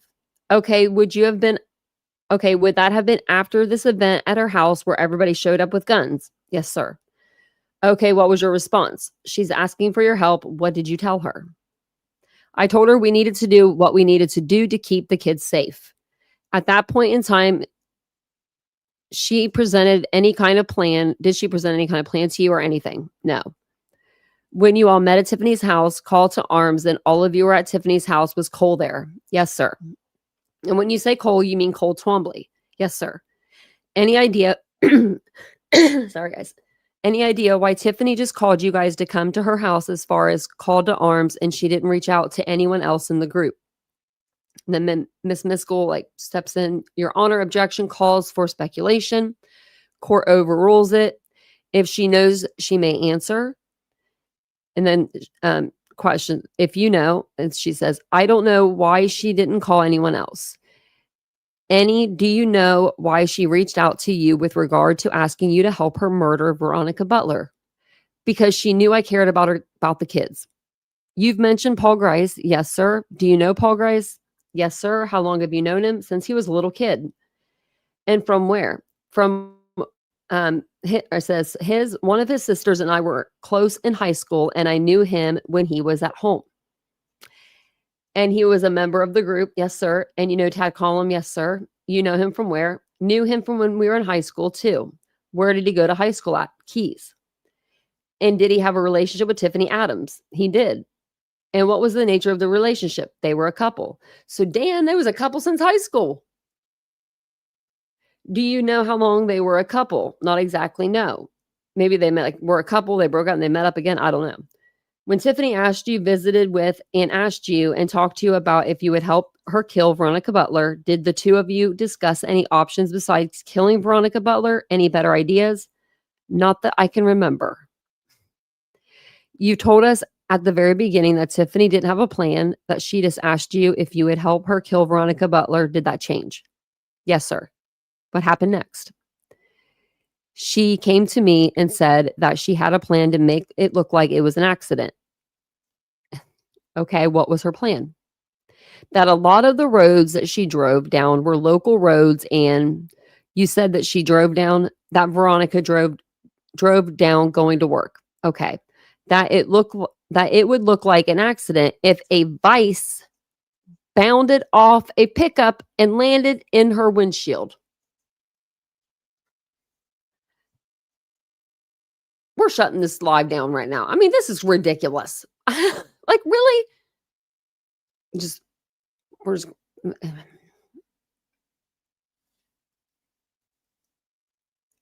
Seriously. Who has these things? We're just going to throw this off the back of the truck. That's fine. That's fine. That's fine. That's what we're going to do. And they don't fall off all the time. She's going to say that, I think, and they don't. They're heavy. They're heavy. I just don't see that flying off the back of the truck. That's not going to kill someone. I don't even see that killing someone, because I feel like no one would be that close to a back of a truck like that. I don't know. So it says, okay, so that was the logic behind her plan. What was her actual plan? To have me drive the pickup and Tad to meet her on the road, and Tad would throw a vice through the windshield from the pickup that you're driving. Yes, sir. As part of this plan, what was Tiffany Adams going to be doing? She was going to see where Veronica was at and let us know where she was at. Okay, generally speaking, when did she share this with you as far as when she started getting her plan put together? January, February, probably. Okay, so she begins by getting you to agree to help her murder Veronica Butler. She doesn't have a plan. Then when she gets a plan, she visits with and talks to you and tells you about the plan. Yes. What happened next? We were cleaning up trees, some dead trees out of our yard. Tad had come over to help. Okay, and where is that at? At the school. Okay, there in Griggs. Yes, sir. Okay. Tad came over to help and brought the vice that they wanted to use, and we had some hay bales in a ditch that we had baled up. Tiffany wanted us to practice on those hay bales with the vise. Okay, what would that practice look like? Me driving the pickup and Tad standing in the back with the vise. Okay, so you'd be driving by the bales and then he would probably throw the vise at the bales. Yes, sir. Was that in February of 2024? Yes. Did Tiffany Adams, did she stay to watch you all practice? No. And when she left, did you all practice? No. Why didn't you all practice? Tad didn't think we needed to. It was cold. It was February. He was cold. He was like, I don't want to be doing this. That's how much thought they put into stuff. You know what I mean? Like, the old lady's going, my old lady's going, let's just, let's just not even do this. We're not even going to do this. We're not going to practice. With regard to implementing this plan, were there any precautions that were taken? We were going to use my pickup because it didn't have GPS. It was an old pickup. Okay. And for the record, could you tell the court what pickup we were talking about? It's a 91 Chevy half-ton. Okay. And did you all specifically talk about using that vehicle because it didn't have GPS? Yes, sir. Okay. What other precautions did you all take? She had bought disposable cell phones, so we didn't take ours with us. Okay. With regard to this plan, who was actually going to have phones? Tiffany and Tad. Okay. You didn't get a burner phone for purposes of this one? No.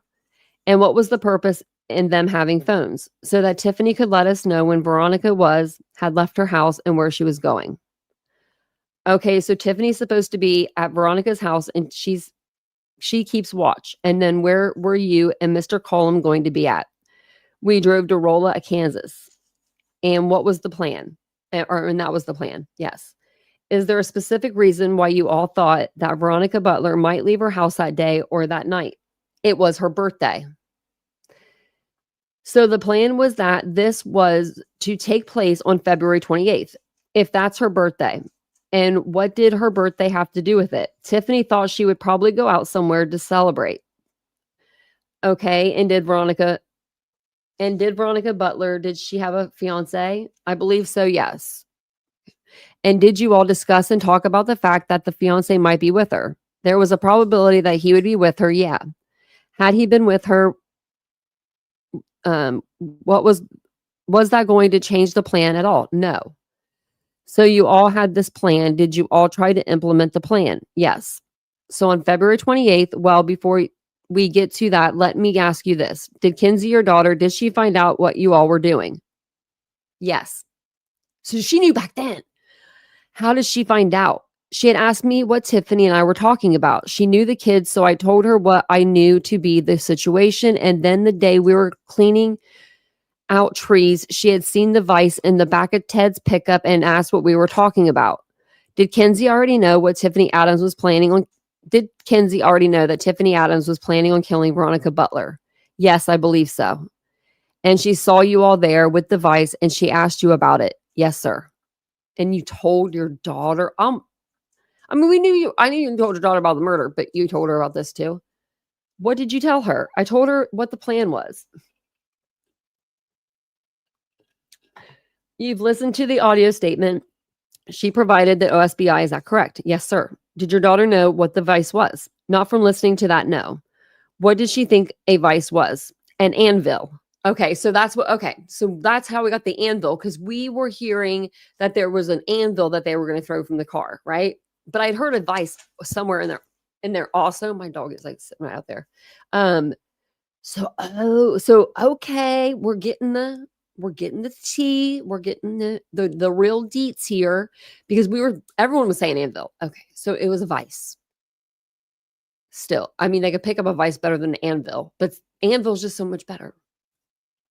Did Kinsey know when you were all going to implement this plan? Yes.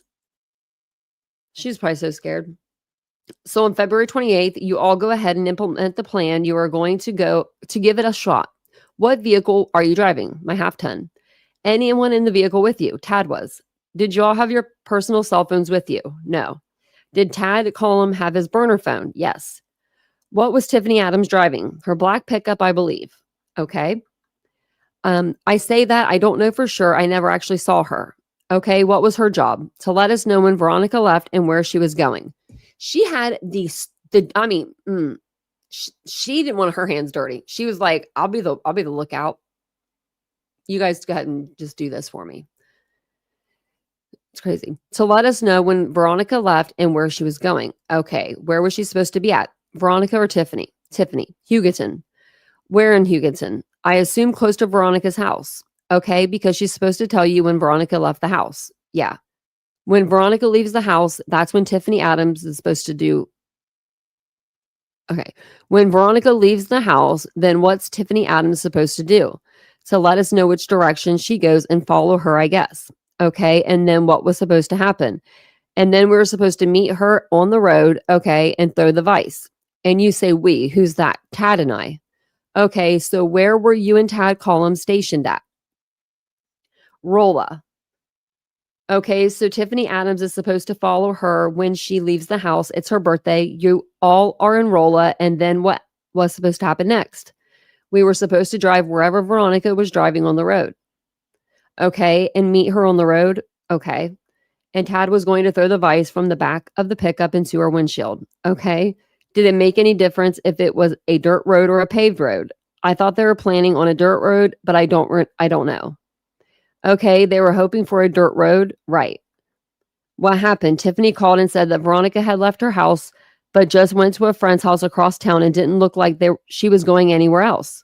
Okay, and then what happened? We left. Where did you go? I dropped Tad off, and then that was a Wednesday, so we went to the Cooks for supper. I went to the Cooks for supper.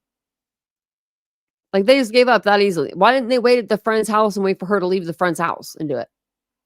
Like, I mean, if they wanted to kill her.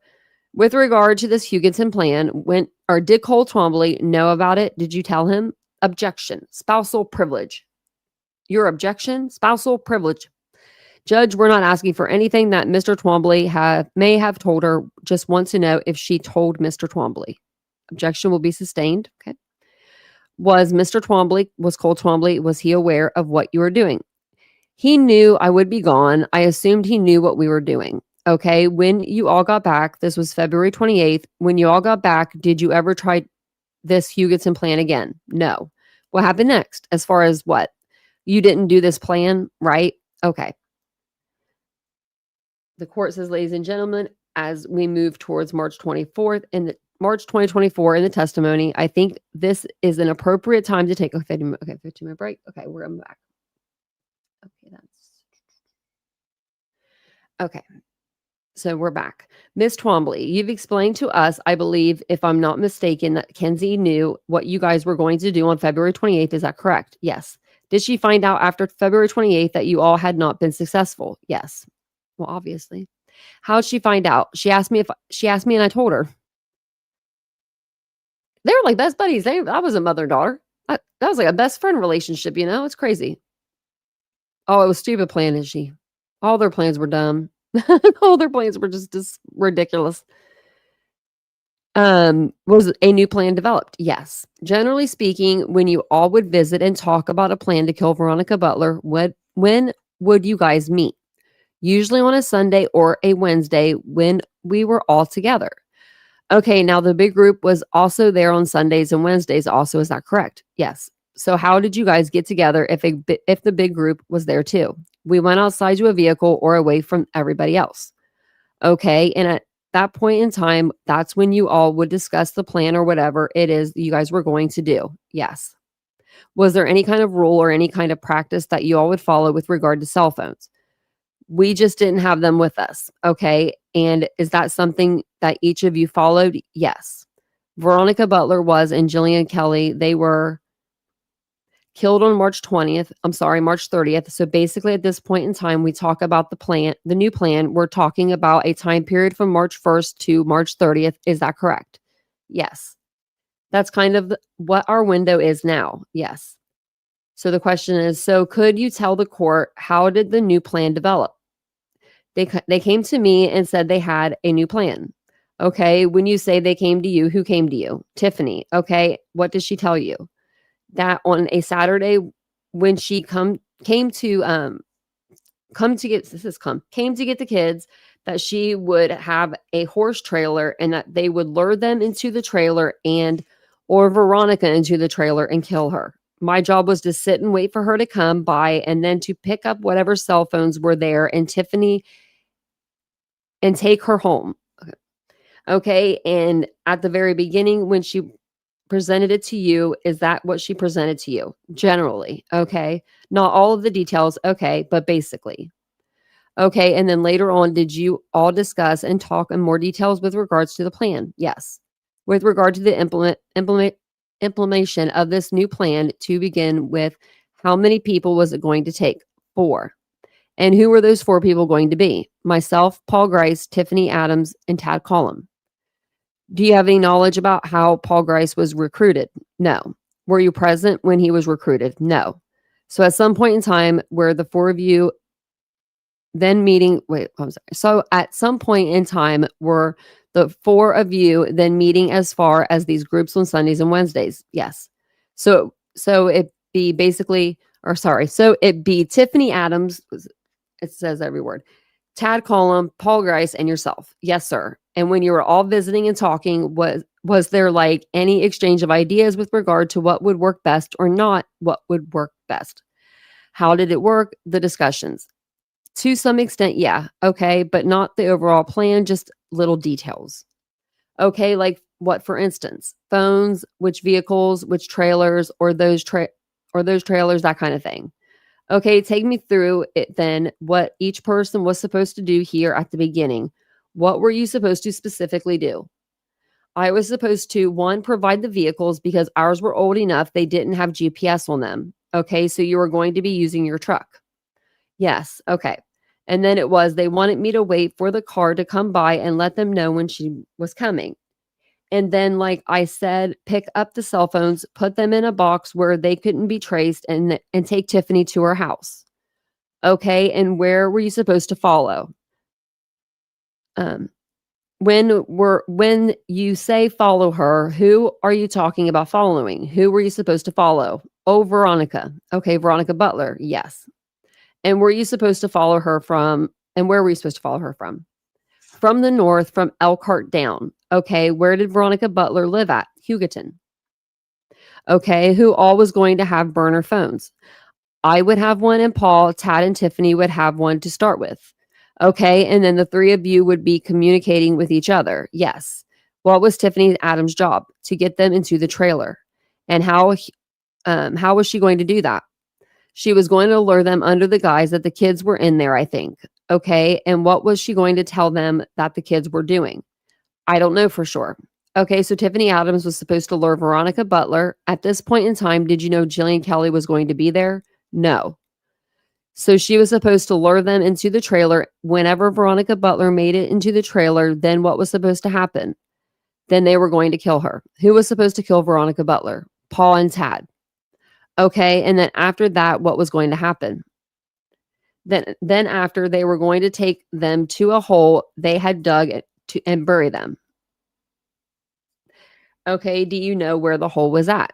I knew where the least grass was at. Okay, had you been there before? Once.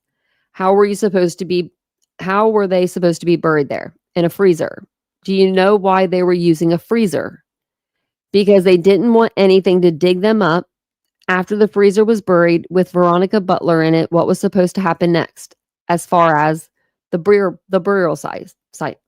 Oh, they were going to he had cows in that pasture that they were going to put hay on it, put the hay over it so the cows would stomp in it. Okay. And what was the purpose of that? To keep anybody from finding it. So that's why they laid all the hay down. Okay. I thought they were trying to grow grass back, but okay. I'm no farmer. So I guess like the cows would go over there and stomp on it. They wouldn't eat it. Cows don't eat hay. I don't know. Shit. I'm not a farm person. I could call my brother. He would know. He's the farm person. And then a flatbed pickup that we borrowed from Cole's cousin to pull the trailer. Okay. When you say Cole's cousin, who are you talking about? Clint Twombly. And he was on our, when I did the family tree, he was on there. Okay. What color was his truck? Blue. Where was the horse trailer coming from? Tiffany's house. Do you know where the freezer was coming from? No. So we needed the vehicles, we needed the trailer, we needed the freezer. What other equipment was going to be needed? Something to dig the hole. Okay, what was going to be used? A skid loader. I'm sorry, Tad's skid loader. Tad Collins' skid loader, that's what was going to be used to dig the hole, as far as I knew. Okay, that's what the plan was. Yes. Was that also going to be used to fill the hole in? I assume so. Okay, have you seen the skid steer before? I have. Where was the hay supposed to come from? There at the grass. Okay, whose hay was it? Tad's. Did you have any discussion with regard to this trailer with Tiffany Adams as far as why it was a good trailer to utilize for something like this that you can recall? Not that I can recall. Was there any way to trace the trailer? They have serial numbers, but you don't have to register trailers in Oklahoma. Okay. And did you talk to Tiffany Adams about that, or did she talk to you about that? No. Okay. Did you also have stun devices? We did. Where did they come from? Tiffany had bought them and brought them to us. Who all had them? I know I had one, and I know Paul had one. Okay. I assumed Tad and Tiffany each had one, but I didn't know that for sure. Okay. Pursuant to the plan that what were they for? In case we needed them. And the burner phone that you got, where did it come from? Tiffany bought it. Later on, did the plan change? Only that they needed somebody to watch for law enforcement from the south. Okay, at this point in time, they've got you watching from the north, and then you have your other duties. And Tad and Paul are responsible for making sure Veronica is dead, and Tiffany is supposed to get them into the trailer. Yes. Who was supposed to drive Clint Twombly's truck and the trailer to the burial site? To the burial site? Tad Collin. Okay. And then your job, once you've taken care of the stuff you're supposed to take care of at the scene, your job is then to take Tiffany where? To her house. Tiffany didn't even she was like, after everything's done, she's like, I'm cool. I just want to go home. I don't even, that woman she is greedy and evil. At this point in time, did you all have a day that had been given to you as far as when this event was going or supposed to occur? No. Did you have a location? Not specifically then. Okay. They hadn't come up with a location yet? Not exactly. Okay. What discussions had taken place with regard to location? Well, she had said that when they exchanged before, that Veronica would come to Four Corners so she could meet her at the Four Corners with the kids. Okay. But they didn't want to be on the highway. Why? Because they didn't want anyone driving by on the main highway. Okay. At that point in time, were there discussions with regard to different options as far as place where maybe they could do all of this, do the deal? Just there or somewhere between Elkhart and Four Corners. Okay. So when they decided they needed a fifth person, what happened? I asked Cole if he would watch. Can you imagine? I need a drink. This is crazy. Can you imagine asking your husband, this is craziness. Asking your husband if he will, be like, hey, I'm involved in this murder plot. Do you want to be involved with it too? We've been doing this murder thing. We've been planning on it. That's so crazy to me. Hey, Marcy. I love your little avatar.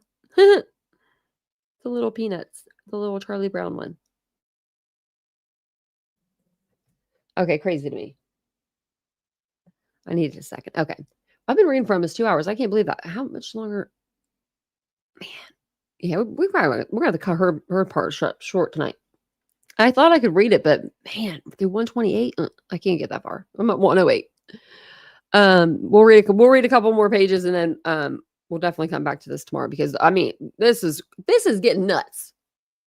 And we're getting to the good part too of her testimony. So it says, okay, where are we at? I asked Cole if he would watch. Well, I guess so, honey. Yeah, sure. I just don't. Okay, is that what the others wanted? For the most part, yeah. Tiffany probably didn't want that. Did they have any other ideas? Who else could be the fifth person? No. So with Cole, that would make 5 of you. Is that correct? Yes, sir. What was Cole Twombly's job supposed to be, at least originally? To watch for law enforcement and then to take Tad's pickup and a bale of hay to where they were going to be buried and take the trailer and the pickup back out. Okay, so Cole's job was to begin with, he was supposed to be around Four Corners and he'd be watching for law enforcement vehicles. Yes. Okay. Once Veronica Butler was dead. She's dead. She's in the trailer. Tad Collum takes the truck and the trailer and he heads towards the burial site. Uh-huh. You're taking Tiffany to her house. Yes, sir. Where are Tiffany's grandkids at this point in time pursuant to the plan? They're staying the night with Barrett and Lacey's youngest kid. Okay, with the Cooks, yes. So once you took Tiffany Adams to her house, what was she going to do then? Go get the kids. Where was Paul Grice supposed to go? With Tad. So Tad Collum and Paul Grice are supposed to head over to the burial site. They're in Clint Twombly's truck and they're driving it and they're pulling this trailer that belongs to Tiffany Adams. And inside the trailer is, we're going to have a dead Veronica Butler. Yes. So they're heading to the burial site. Now what's Cole Twombly supposed to do pursuant to the plan? Go to Tad's house and pick up his feed pickup. Okay, he's supposed to switch vehicles. Yes, at this point in time with Tad.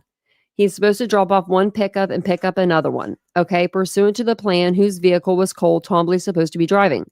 Paul Grice. Okay, so then he's supposed to take Paul Grice's vehicle, drive to Tad Collum's house. Yes. And pick up Tad Collum's truck. Yes. What does the truck look like? White Ford with the built-in on it. Okay, then with that truck was he supposed to pick up hay? Where's the hay going to be at? Do you know? I'm not for sure. Okay, but the hay belongs to Tad Collum. Yes.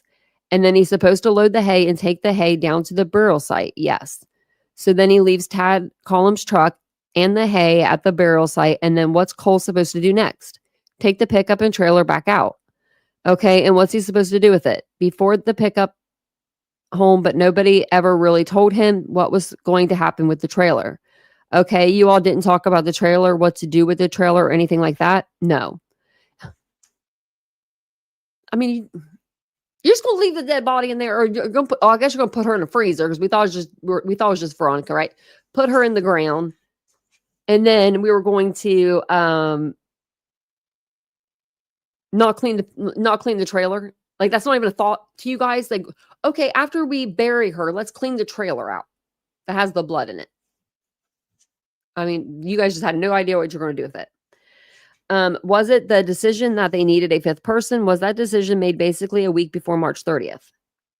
Somewhere in there, yes. Okay. At that point in time, had Cole Twombly been to any of your meetings? With the four of us, no. At that point in time, did you all have a location yet? No, not specifically. Okay. When did you find out that Jilian Kelley was going to be present? The day before. Okay. Did you all also meet the Wednesday before? Yes. And like, the thing is, Tiffany knew this all along. She knew there was going to be a supervisor because that was what the court decided. Where did you all meet at? At the Cooks for supper. Okay. And again, this is the regular big group, right? Yes. And there was a point in time when the smaller group met and visited and talked. Yes. And again, there is the first time that Cole Twombly had been there, right? Right. Is this the point in time where Cole finds out what his duties and responsibilities are? Yes. He agrees to those duties and responsibilities? Yes. Did you all discuss any other options other than killing Veronica Butler? Did you throw any other ideas out there? Not at that point. You realize and understand that on Wednesday, Tiffany Adams knew that Jilian Kelley was going to be there. I didn't know that, but she knew that. Objection, Your Honor. Sustained. You realize she withheld that information from you? Not until right now. She withheld it from all of you. So you mentioned discussions before. Did you all meet the day before the event? Yes. Man, right. She just found out right then and there. That would be on March 29th. Yes. What time of the day you all meet? Early in the morning. And that would have been a Friday. Yes. What was the purpose of the meeting, at least in part? To go to the spot where they decided to meet. Okay, basically to go to the crime scene. Yes. The site where Veronica Butler was to be killed. Yes. And who wanted you all to meet there? Whose idea was it? Tad wanted us to go and see if that would be okay so they knew where we were going to be. Okay, and who all met there? Tad and I and Tiffany and Paul. Okay, and how did you arrive at the site? I picked everyone up at Tad's house. Okay, so everybody at Tad's house, you go to Tad's house, you pick them all up, and then you all drive out there. Yes. Describe for me the location as far as the crime scene. There is a correction curve between Elkhart and Four Corners. Okay, this is on Highway 95. Highway 95? Yes, sir. Highway 95 goes from Elkhart, Kansas down to 412. Yes. Which is what we call four corners in this part of the world. Yes. And then Miss Miskell says, Your Honor, is there a question in there objecting to leading again? The objection will be overruled. And the crime scene is on Highway 95? Yes, sir. And for those that may not be familiar with our correction lines out here, what is a correction line?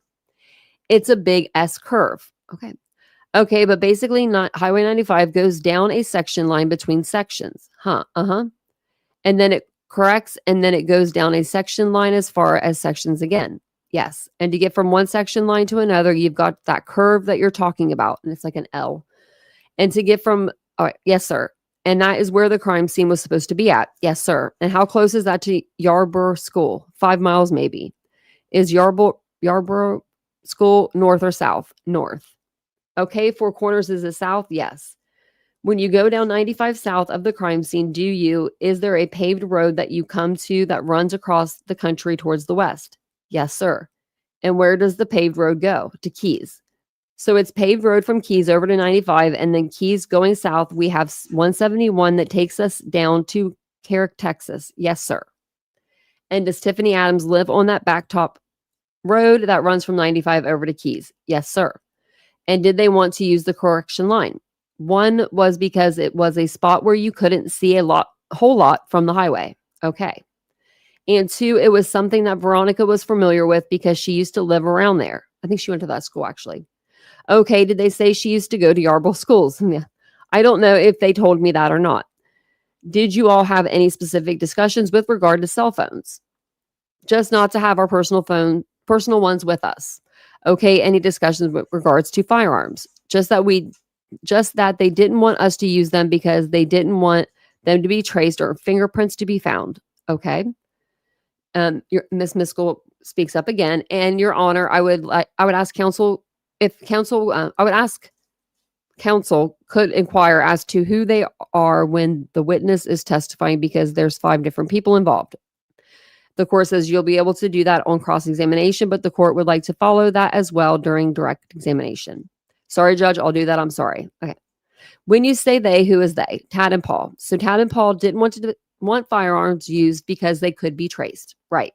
And Tad Collin was the one wanting to make sure that this crime scene, that this location was something that the group would be good with. Yes. Was the group good with this being the location? Yes.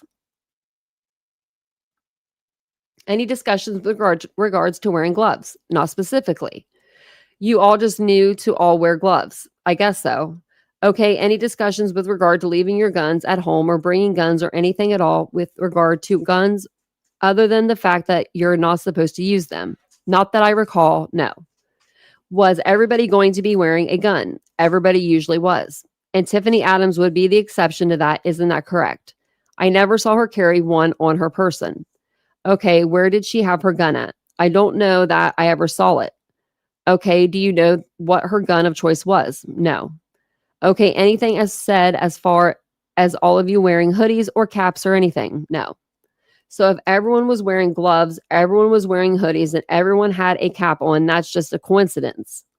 That's just what we wore that time of year. Okay, fair enough. And if I understand your testimony, this is when you found out that Jilian Kelley was also going to be there. Is that correct? Yes. And who provided you with that information? Tiffany. If I understand your testimony, that was a surprise to you. Yes. Was it a surprise to everyone else in the group? Do you know based on the discussions? I believe that was the first time we all knew who would be with her. Yes. Okay, well, did you all know there would be a supervisor with her? We knew she was supposed to have a supervisor to pick up the kids. Okay, was there a plan as to what was going to happen to that supervisor? There had been. Somebody asked about, what about the supervisor? Okay, what was the answer? Tiffany said that if it was one of Veronica's supervisors, she had done nothing to keep the kids safe either. Okay, so what did that mean? So that meant it was collateral damage. Okay, so what does that mean? That meant she would have to die too. Okay, so basically you knew before that day 2 people were going to be killed there that day. Yes. You just didn't know that the second person was going to be Miss Kelley. No. Did anyone in your group have a problem with now a second person being murdered too?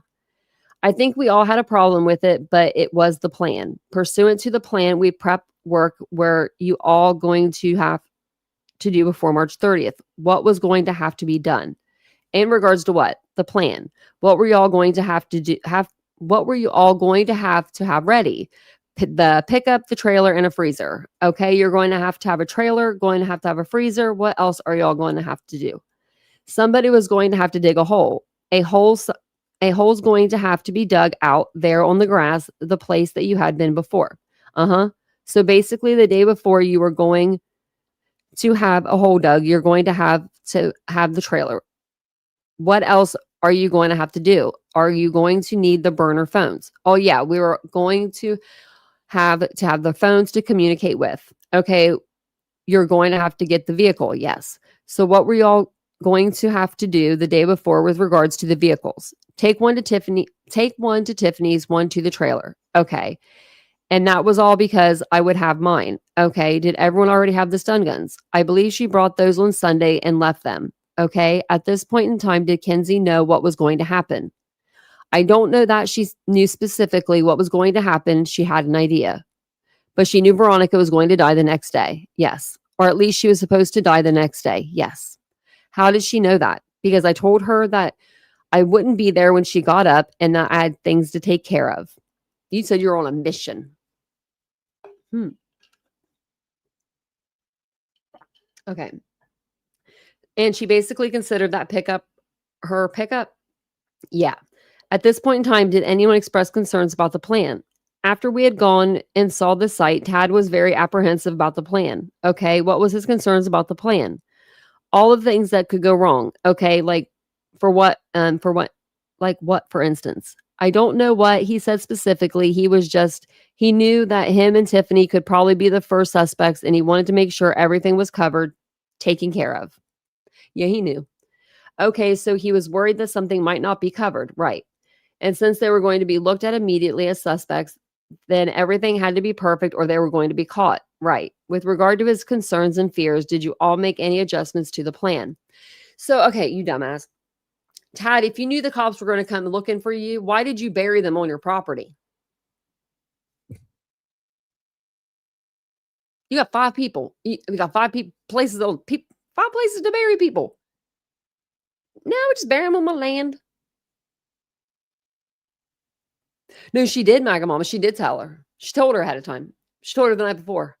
She said, I'm not going to be here in the morning. I'm on a mission. Veronica will no longer be a problem to us. Like, those were like her words. So, and I mean, I'm not blaming 16-year-old for not calling the police because her mom did tell her that before, right? And nothing happened.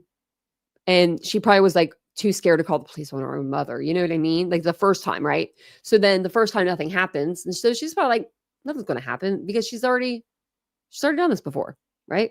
And she, like, maybe she thinks her mom's on some drugs or something. I don't know. It says, with regards to his concerns and fears, did you all make any adjustments to the plan? Not that I can recall, no. Why did you all leave the car out there? They didn't know if it had GPS on it so the companies could track it. Okay, how would that have been a problem? Just they didn't have a place to get rid of it. Okay, so y'all decided to just leave the car there. Yeah. Other than the cell phones that you talked about, did you all have any plan with regard to how to get rid of any other evidence at this point in time? Not that we discussed, no. Any discussions as far as what to do with the trailer? No, not that I was aware of any. Okay, okie dokie. That's what he said. Now we're to March 29th, 2024, the day before. You already told us that first thing you all did that day is meet as a group out there near the correction line or correction line. What else did you all do that day as far as getting ready for the murders? We dropped Clint's flatbed off with Tiffany that evening. Okay, that evening explained to me who was involved and exactly what you all did. Cole and I got in the half ton and he got in Clint's flatbed and we drove to Tiffany's house and we dropped off Clint's flatbed. So at this point in time, do you all already have possession of Clint Twombly's truck? Yes, and had it for a few months.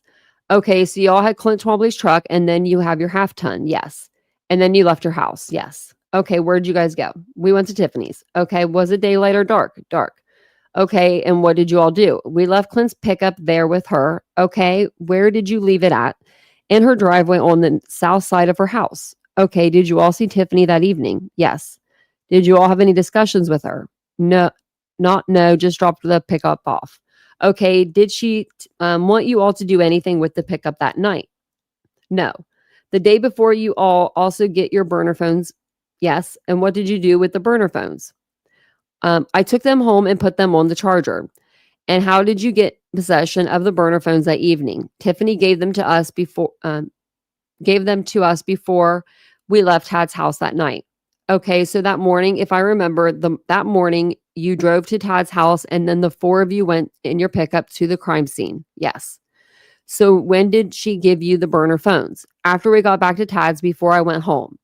And how many burner phones did you get? 2.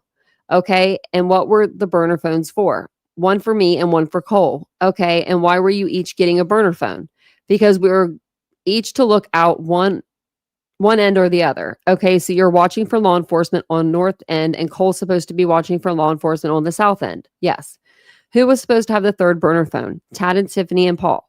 Okay, was the hole dug the day before? I assume so. They were buried in it, weren't they? Yes. Did Kinsey know that was going to happen the next day? Generally, yes. And how did she know? Because I told her I wouldn't be there the next day. Did she see you all charging the burner phones? I'm sure she did. Did she ask you questions about it that you recall? She asked me if they were mine, and I said no, they were Tiffany's. That's all. Okay, she's a smart girl, isn't she? She is. And she knew what was going on. She knew what was going on. Yes. Okay. Day of the murder, March 30th. What time do you wake up? Probably 6 o'clock, 6:30. The best you can recall, what were you wearing that day? Pair of jeans and a t-shirt, tennis shoes, and a hoodie and a ball cap. At some point in time, did you leave your house? Yes. Approximately what time? Between 7 and 7:30. Okay. Was it a specific time that you had planned for the murders to take place there at the crime scene? I think she was supposed to meet the kids at 9:30, 9 o'clock or 9:30. I'm not sure. Okay. Originally, you told us with regard to the plan that Tiffany's responsibility was to get Veronica Butler into the trailer, and then Veronica Butler was supposed to die in the trailer. Is that correct? That was my understanding. Okay. Now we have a new figure. We have the supervisor too. So with regard to the plan, as the plan developed, how is the supervisor supposed to die? In the trailer. Okay. Same as Veronica. And how is she supposed to get in the trailer? Tiffany was hoping to get them both to the trailer. Okay, so it's Tiffany's job to get them both to the trailer, and who's supposed to kill them? Tad and Paul. When you say Tad, you're talking about Tad who? Tad Column. Okay, so we'll stop there because man, I can't read anymore. I've been reading for 2 hours and 12 minutes. No, if you're talking about this case, they were stabbed. In this case, they were stabbed, unfortunately. I don't know. I can't remember how many times Jillian was. I'd have to look at her autopsy, but Veronica was stabbed, they said over like 30 times or something like that. I have to get bifocals. Like, I go to the eye doctor, right? Okay. I go to the eye doctor. And your girl has 2015 vision. That means I'm reading over perfect. Over perfect with one eyeball, right? I wish I had two. Oh, so bad. Just so I could do the test just for 1 minute because I'd be killing it. But so I read, like, they're like, just start wherever. And I'm always at the bottom because I'm a go-getter, you know. Actually, when I can't read that anymore, I'll probably be I'll be sad and I'll want to cry. But she told me, she was like, well, I think that you need 2 prescriptions, like a pair of reading glasses and then a pair of like whatever. I said, like bifocals? She's like, yeah. I'm like, no, no. I feel like that's like old. Like I'm old if I got bifocals. Just kidding. But it's like, what? So you're welcome, Courtney. Isn't this crazy? So they were stabbed. So basically Veronica was chased because she was so strong and was fighting for her dear life. So was Jillian, but Veronica got out of Paul's, grasp, of course, because Paul is a dumbass. I mean, I wouldn't ask him to do anything. I wouldn't even ask him to take out my trash. And so she gets away from him, and then he has to chase her, and he just stabs her. And that's when he has the hammer. So he just hit her with the hammer, top of the head. He breaks the hammer. He hit her so many times. Probably True Crime Lullabies. It was daytime. Yeah, it was morning. Landover. And he died. Jamie Beasley just recently died. So they were, is his stuff going to come in like his testimony? But it is. I did want to tell you guys. Is it this one? Okay. Maybe this is it. Oh, I think it's.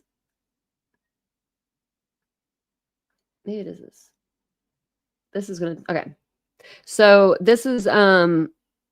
This case has been going so slow. It really has. Some of them, let me just put their names in.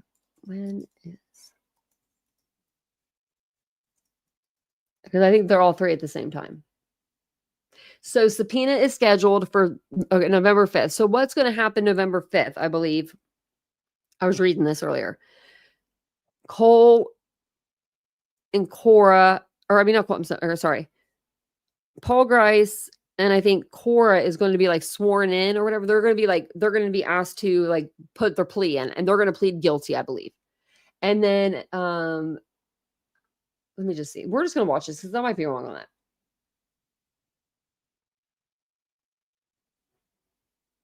Might be for the actual, like the three. So, oh yeah, there's like an actual document here. I love that. Okay. We'll switch this and watch this video really quick. They'll tell us what we need to know. At 6, an update to a story we have been covering now since the beginning. New motions have been filed on the 5 defendants. Oh, sorry, guys. Let me put this up here. 2 mothers. Oh. News Channel 10's Paige Stockton has been covering. At 6, an update to a story we have been covering now since the beginning. New motions have been filed on the 5 defendants in the Oklahoma murder case of 2 mothers. News Channel 10's Paige Stockton has been covering this case and joins us with an update to this developing story. The state of Oklahoma has filed a motion to allow counsel access to not only their clients' jail phone calls, but the rest of the defendants, as well as an order allowing the return of certain personal property back to the families. An application from the state allowing the return of personal property, including Jilian Kelley's wedding ring, back to her husband. That's sad. He's been waiting a long time for that ring. He's a preacher. Like, that's just so sad. He just wants his wife's wedding ring. I mean, Veronica Butler and Tad Cullum's vehicles and Clint Twombly's leather portfolio. Look at all that hair that Tiffany Adams has. How did she get so lucky to have all that hair? I'm just going to say that. Containing cattle sale receipts from his pickup. I hate her, in court documents, the state has been informed by an OSBI agent these items are no longer needed in the investigation. A motion has also been filed allowing all defense counsel access to jail calls of clients and co-defendants. Documents say to date, all defense counsel has been granted access to the jail calls of their individual clients. I want jail calls. The request has been made to allow certain defense counsel additional access to the calls of co-defendants as well. Like, look at them. Like, you got Cole down here smiling. I swear he's smiling under that mustache. It's just, I mean, look at these people. That they had to be terrified. Cullum, alongside his attorneys, have subpoenaed Sheriff Matt Boley to testify as a witness in certain actions concerning Tad Cullum, and has been ordered to bring jail phone audio recordings and video footage for Paul Grice and Cora Twombly. The subpoena is scheduled for November 5th at 9 in the morning, immediately followed by Tad Cullum, Tiffany Adams, and Cole Twombly, who will have their formal arraignment at 10. The defendants will be officially informed on their charges and will be asked to enter a plea. Because Cora Twombly and Paul Grice agreed to testify against the other defendants, they will have another further proceeding. We will continue to follow this case and provide updates as they become available. Reporting in studio, Paige Stockton. News.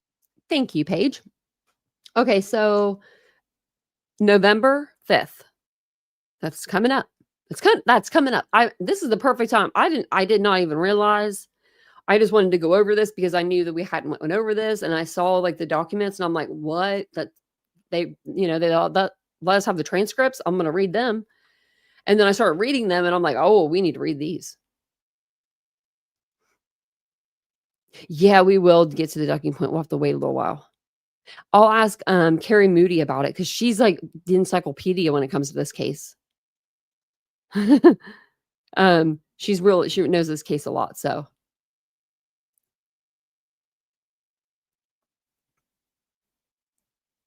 But let me know if you have any questions, because I know that like I haven't been looking in the chat a whole lot because it's hard to read and look in the chat.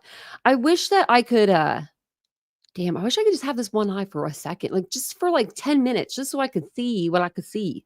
I bet you I would be able to see like my iPad like through this peripheral, and then I could just be like, I would be so speedy. I'm already speedy as it is, you know.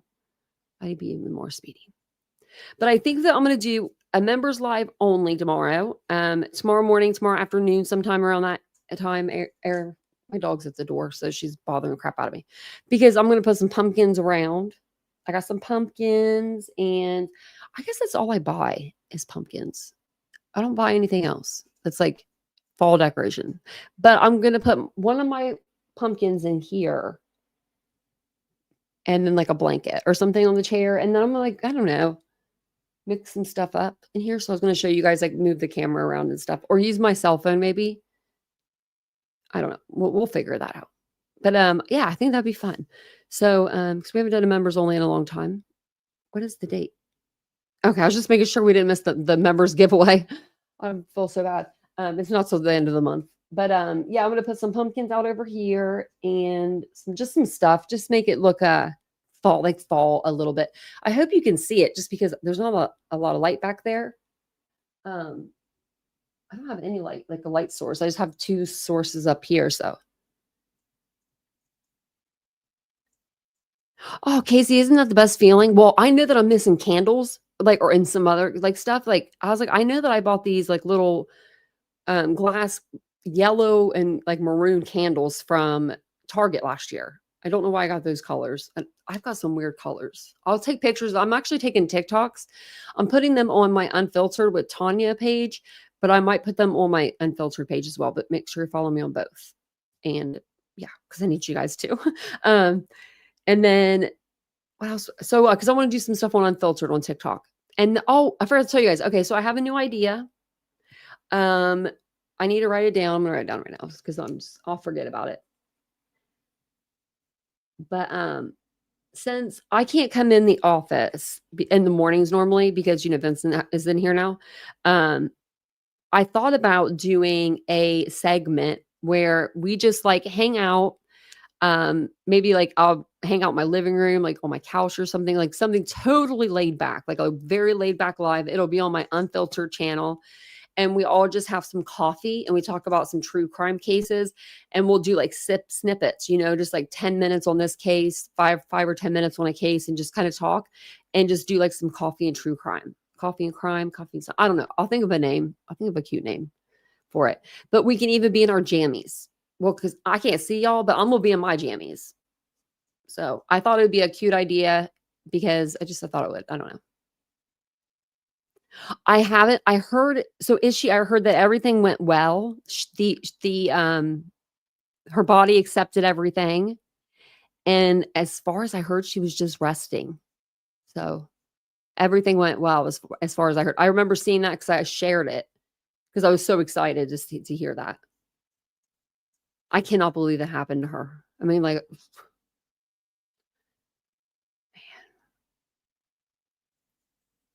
Yeah, they thought their disappearance. I mean, Tiffany knew she'd be the first person they look at. She didn't care. She was just like, do it anyway. Do it anyway. Yeah, I think it'd be fun because I'm always doing something. I like to decorate. This house is going to have so much stuff. We already have so much stuff. Vincent was like, if we move, what are we going to do? I said, we're going to hire movers. Are you kidding me? We can't move all this. But since he's home now, behind our table in our kitchen, we have like a small fireplace. It was my mother's. It's the last thing I have of hers. I got rid of everything else. Like, it was just like furniture wise. My mom would have told me to. If she would have said, that is not your taste, get rid of it. Like, you know what I mean? But this is something that I can't bring myself to get rid of. So I'm going to put it in the corner, like in this little corner. And then I'm going to put a table behind like our kitchen table, like a coffee bar. I'm gonna make a little coffee bar and a little hot chocolate bar for myself because I don't really drink coffee, but I do drink some hot chocolate. So I think it'll be fun. I think it'll be a good time. So if you guys are up early and you guys want to, I think I'm gonna do it early. It's gonna be pretty early. So it'll probably be around like maybe like 10:15. I don't know. It might be really early. So if it is too early for you and you're not up yet, I mean, we're drinking coffee and talking about true crime. We actually could talk about anything over there. I might do it over here, the coffee and true crime. I think I will because it's true crime related. Yeah, I think I will. Maybe we'll do something else over there. I think that'd be fun because I'd have some ideas for the other table or other channel too. So I want to do that like 10, like in the morning or 11. I want to do it like in the mornings, like right when I kind of like wake up. I wake up early, so I'm not going to do it that early. But I'll make sure that I look kind of presentable. I have some cute jammies too. I love pajamas; they're my fave. So we'll drink some coffee and we'll hang out in our jammies and we'll just it'll be fun. It'll be fun, and we can even do like open panel if someone wants to come up and talk about a case that we don't know about. Like a case that's happening in their town and it's not getting a lot of traction or something, you guys can even come up and like, say something. So I want to let you guys know we are going to have a special guest come on the channel on Saturday. Body Movement said she would come over and hang out with us for a little while. She's amazing. She's the one that put together the Google Docs for the Idaho 4 case that I go over, I use religiously. I'm like, thank goodness, because I haven't learned Google Docs yet. I'm not good with stuff like that. I need to learn. I need Vincent to actually teach me that. But so she's going to come on Saturday and we're going to talk about Idaho 4 and we're just going to chit chat. She was actually on the Idaho Massacre podcast, the one that we've been watching. She's actually on that. So it's going to be really, really fun. It's going to be a good time. So I hope everyone comes and hangs out and supports. And I'll see you guys tomorrow morning, early afternoon for the members only live. I might go ahead and make the thumbnail now, or maybe I'll just make it tomorrow morning so I can let the dog in. But I will see you guys all tomorrow at the members only live, and I'll see you tomorrow for the live that we have here. So thank you guys so much for being here tonight. I may do a live even on the second channel because I have this office for the whole day tomorrow. So I'm like excited. I'm going to utilize it while I can. I might even do some pre-recorded. I don't know. We're going to figure it out. But I'll see you guys all tomorrow. I hope you guys have a wonderful night, and I hope you have a wonderful Tuesday if I don't see you guys. So bye, guys.